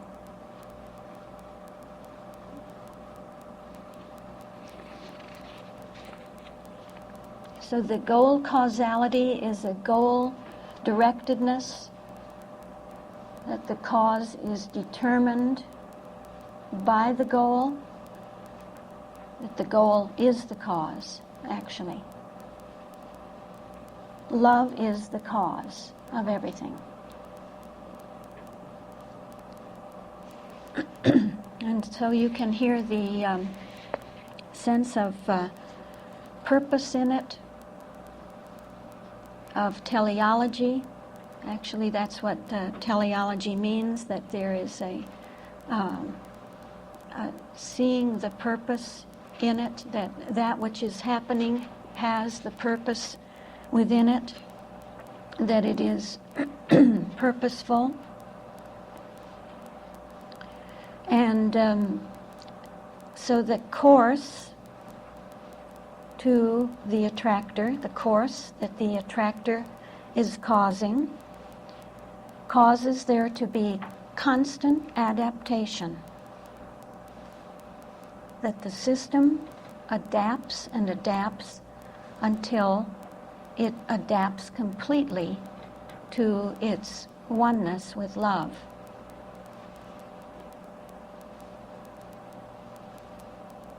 This is the goal fulfillment.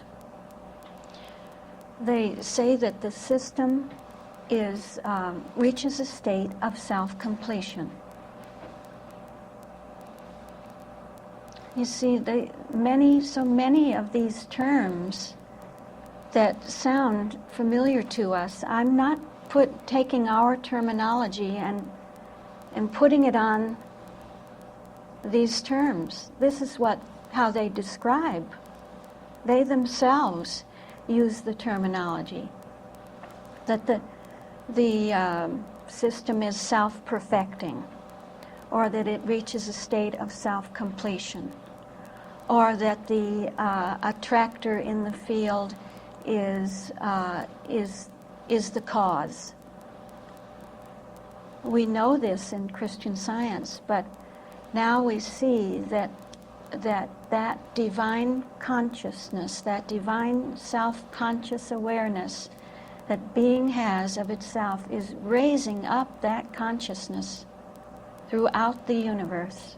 It's raising up its own consciousness of itself. And finally, we come to the issue of finality.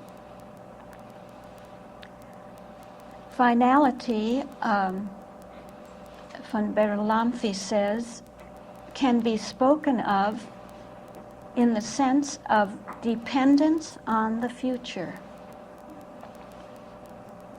That happenings can be considered and described as being determined not by actual conditions, but by the final state to be reached.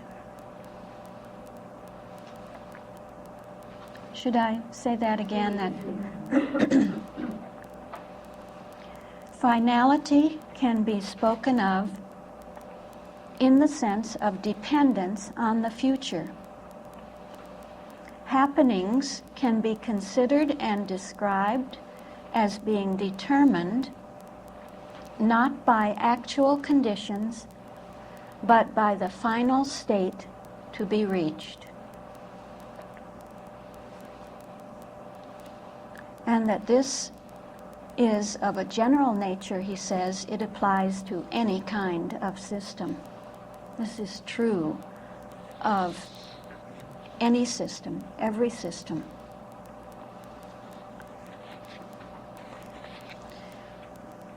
But there is another aspect to finality called equifinality.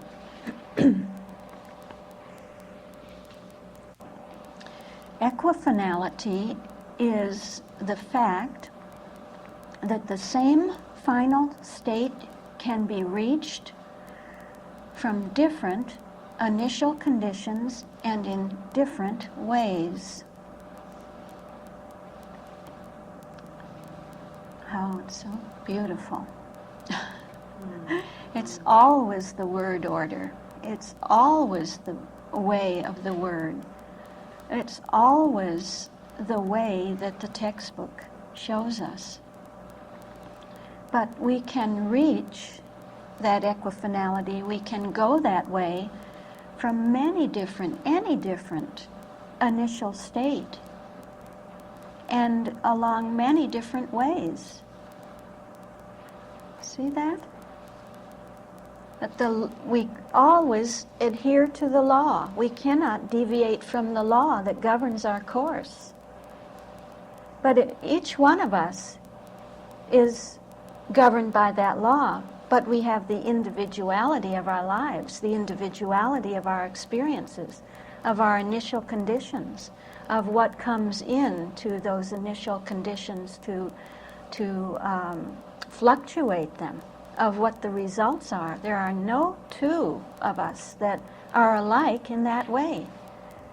But the equifinality will be reached no matter what. No matter what. So it's the fact that the same final state can be reached from different initial conditions and in different ways. That this is true of open systems. This is from Bertalanffy again. Insofar as they attain a steady state, we will see this in the prayer chapter. That once you touch soul, that you are, that the equifinality is assured, is certain, becomes evident.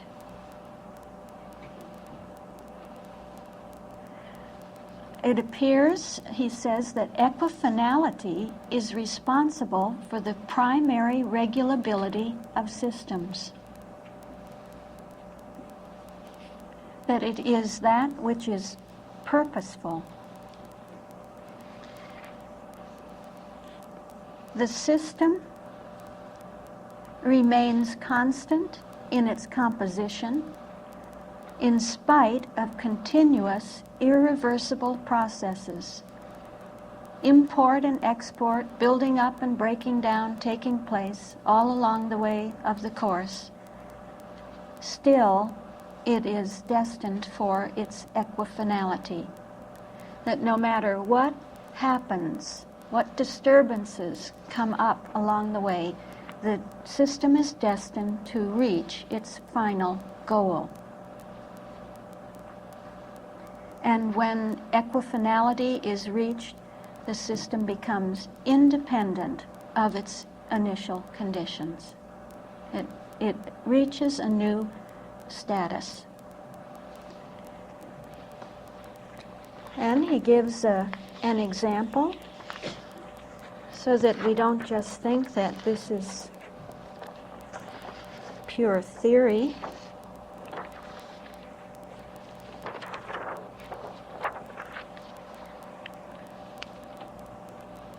So we have a diagram illustrating equifinality.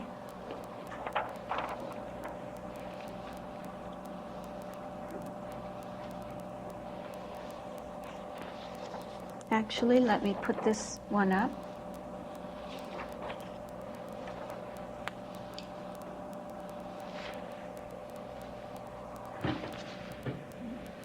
That ruler looks nice on there. Is that better? Yes. Is it better if it's higher? Yes. Okay.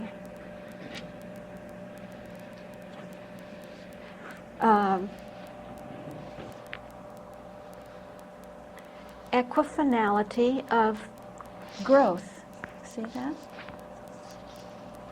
And so what they find out is that if you trace the growth, this happens to be growth in rats. I'm sorry, but the important thing is growth, so that in the heavy curve, the heavy line shows the normal growth in the rats. At the showing the broken curve then, the broken curve are those rats that at the 50th day had their growth interrupted by something. And that something happened to be for them a vitamin deficiency. And so they were deprived of vitamins for a certain length of time. And at about the 180th day or so, they were re-nourished. They were re-established to their normal regimen. And what happened was that they reached their normal final weight at the same time they would have if they had not been deprived. This is equifinality. That love brings you to the goal, brings you back to where you would have been if you had stayed on the course.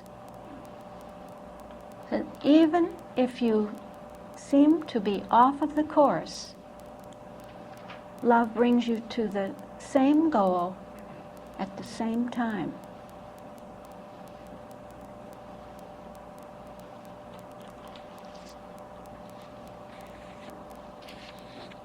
Is that not love? Hmm?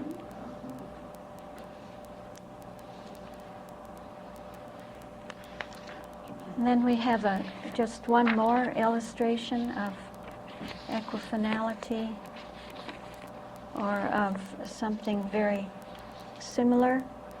I see that in open systems,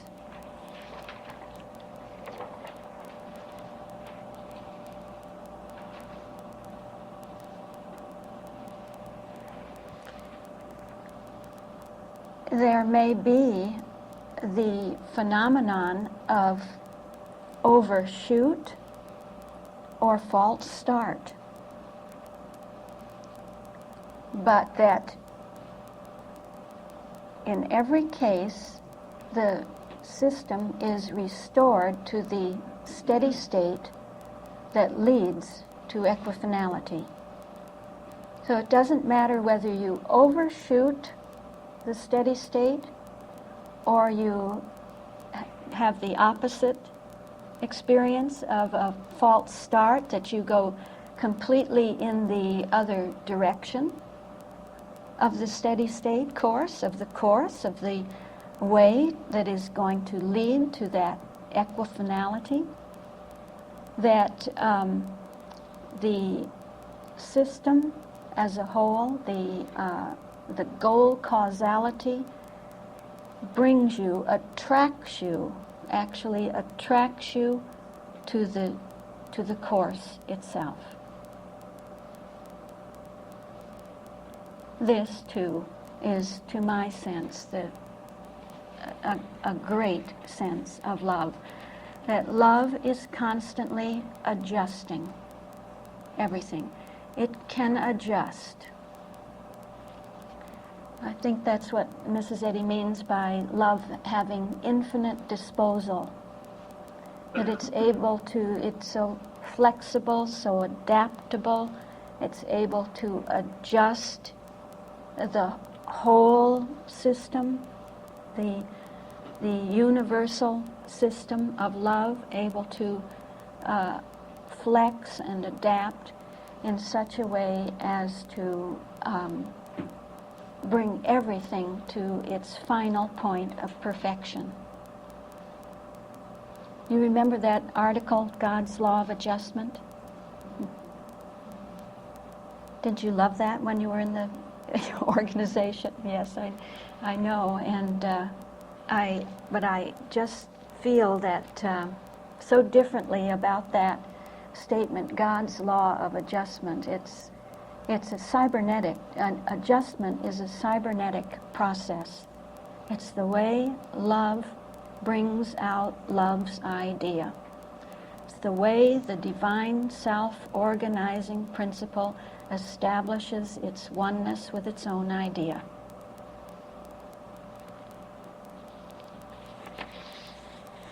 All right, so that would really conclude our terms, our terminology. And what I'd like to do just quickly with you for the remainder of this hour is to flow now through these 7 in a hopefully flexible way. So what do we know? We know that the course is set, that the way is set, that there is a law governing our evolution, our dynamic evolution, from initial state to equifinality. This law is embodied in the word order on the level of Christian Science. Actually, when we touch the textbook and begin to see the structure of the textbook, we will see that that textbook utilizes the word order nearly all the way through, that it takes up the system, the entire system, and uses the system to effect our evolution. This is our way of life.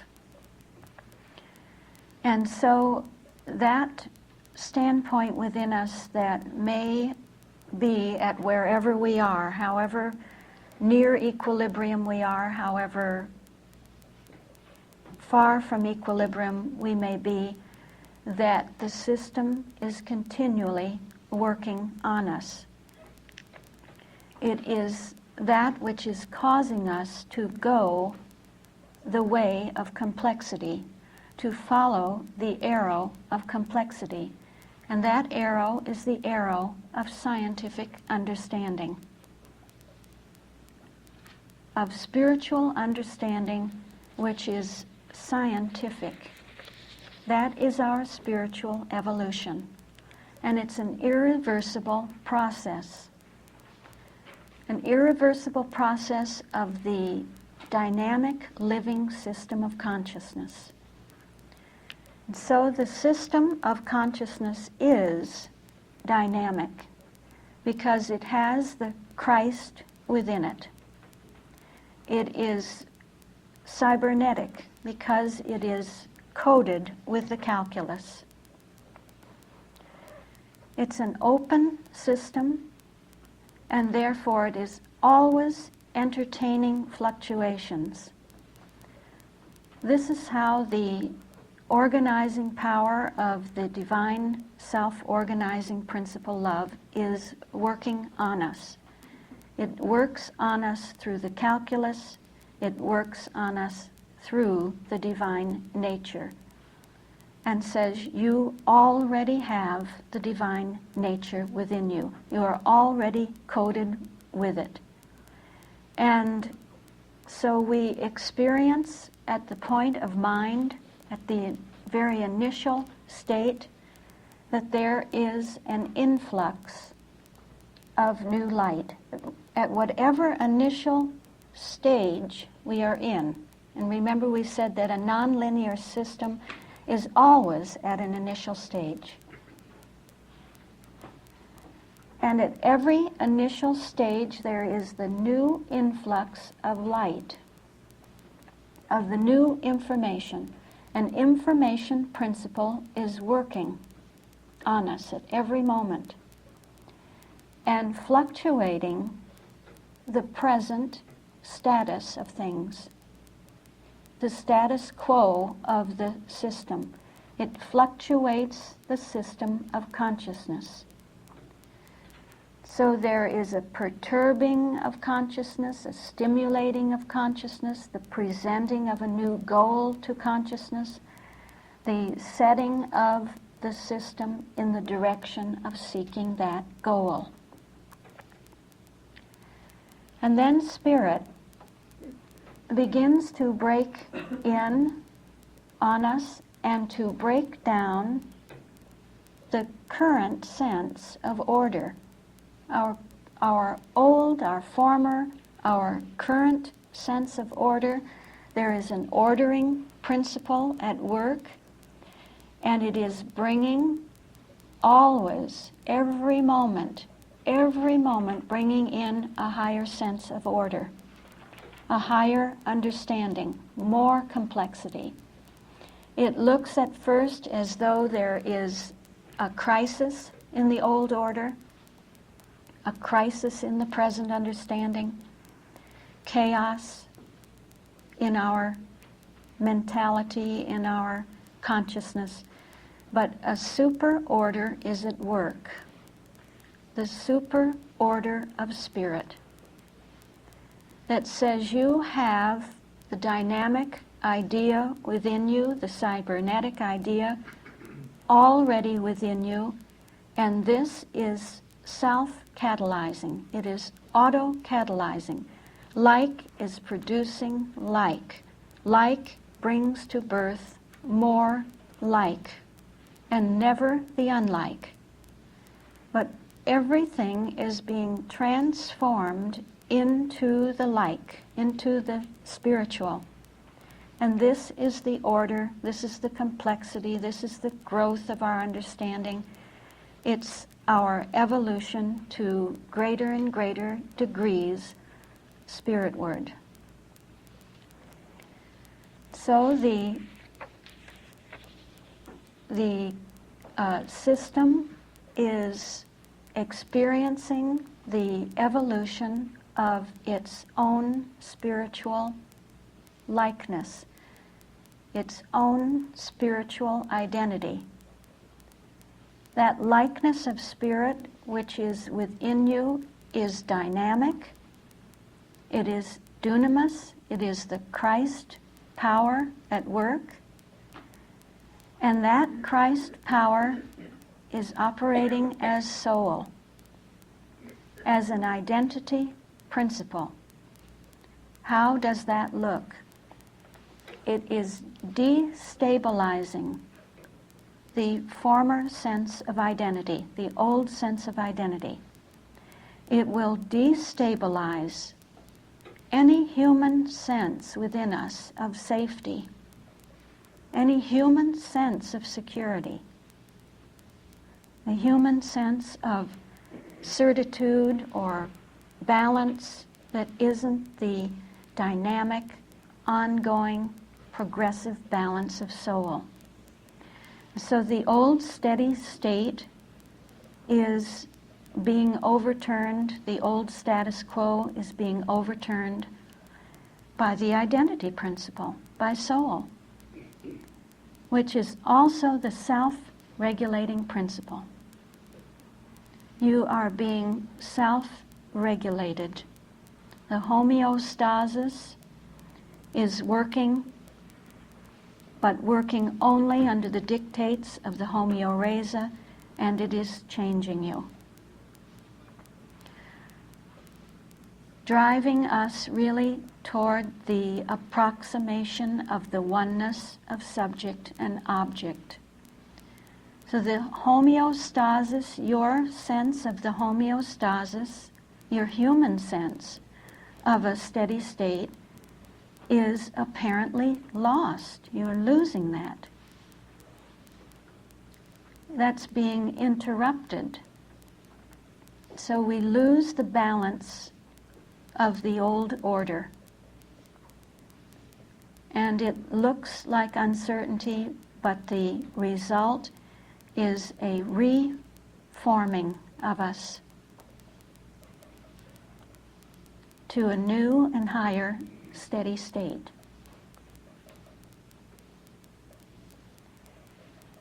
So that we see that the former stage, the former state of conscious understanding is being disorganized by the self-organizing principle.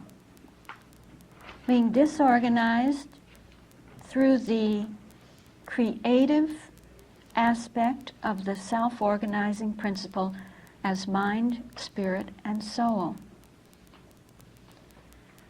That is to say that the measurement of disorganization, of equilibrium within consciousness, the entropy within consciousness is going out as the system is being reorganized, self-organized, self-reorganized, restructured into a perfect state of self-organization, of being organized like its principle, of the same constituency of its principle, organized according to the sevenfold nature, organized according to the fourfold operation, organized according to the infinite dimensionality of being itself.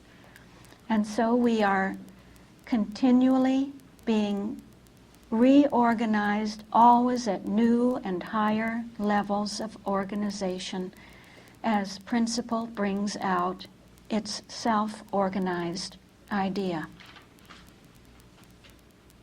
And thus everything within us is coincident with our principle. There's no discrepancy within or without. We are a far from equilibrium system. And our consciousness is a growing consciousness of the third degree. And we experience then that there is a demonstration that this state of being, this state of self-organization demonstrates something. It has an effect. Its demonstration is life, it is truth, and it is love. And so the redundancy principle cannot help but to be expressed by the self-organizing principle. The self-organizing principle expresses itself as the redundancy principle within us operating, namely that this self-organized system of consciousness is a living system, a teeming system. It is fully alive. It acts just like its principle. It demonstrates just what its principle demonstrates, life, truth, and love. And that means that it is autopoietic. It is a living individuality. We are a living individuality, self-making. They say of the autopoietic system that the being and the doing of it are inseparable. Continually producing more of itself, making more of itself as the infinite individuality of life falls back on its principle. We see that that principle can be expressed infinitely in an unbounded way, and this is our spiritual autopoiesis. To be self-creating, It is self-creating because it has the same organization as its principle, the organization of mind, spirit, and soul. That's why it can make itself. You see that? It reflects the creative principle. It reflects the same organization as its creative principle. So it makes itself. It maintains itself. It sustains itself. This is a self-sustaining system of consciousness. And its individuality, its autonomy, is twofold. It reflects truth and it reflects love. It is both closed and it is open. It is closed as truth and open as love. So that as truth, this dynamic system is organizationally closed. Our scientific consciousness has evolved to the point of being organizationally closed.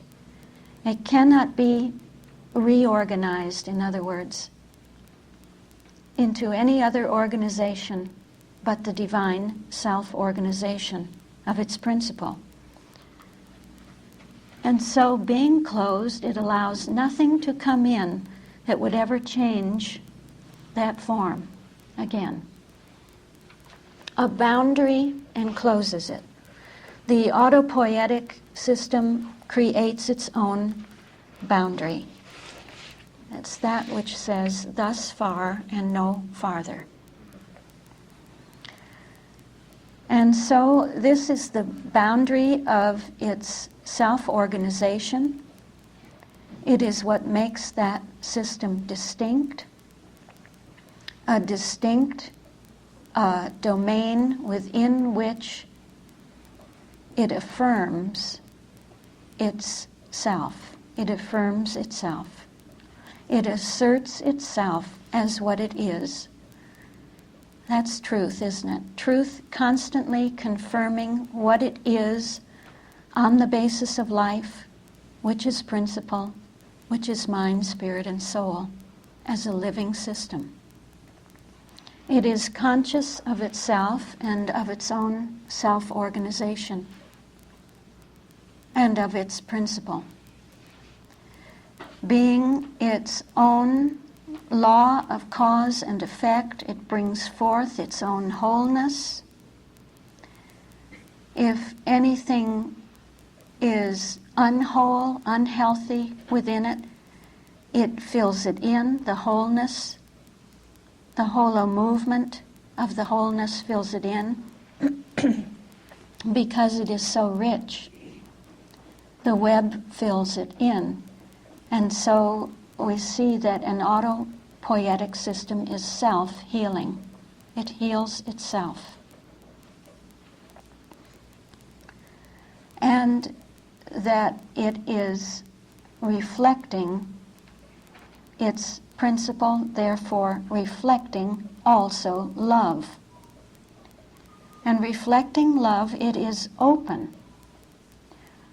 Open while at the same time being closed. It can be open because it's closed, and it is closed because it is open. Now the paradox is resolving itself. Open because being closed, it is not isolated from its environment, but it interacts, it interworks, it interconnects, interrelates, it networks with its environment, with its universe. Open to its universe, to the whole flux and flow of the universe. It is energetically open, in other words. Autopoietic in an autopoietic universe. So autopoiesis is a network pattern within which the function of each component is to participate in the production of all the other components in the network. It participates in the greater and greater networks within which it is embedded, nested. And so it is fulfilled in its openness. It finds its fulfillment in its openness.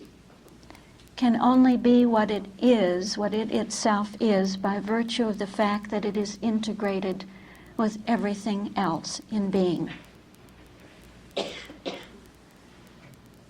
And so it reaches its equifinality, but you see that equifinality, that attractor in the field, that point of love within the field of its development and evolution, is not a static state, but it is brings the system to a completely new level, to a completely new level of awareness of what it is.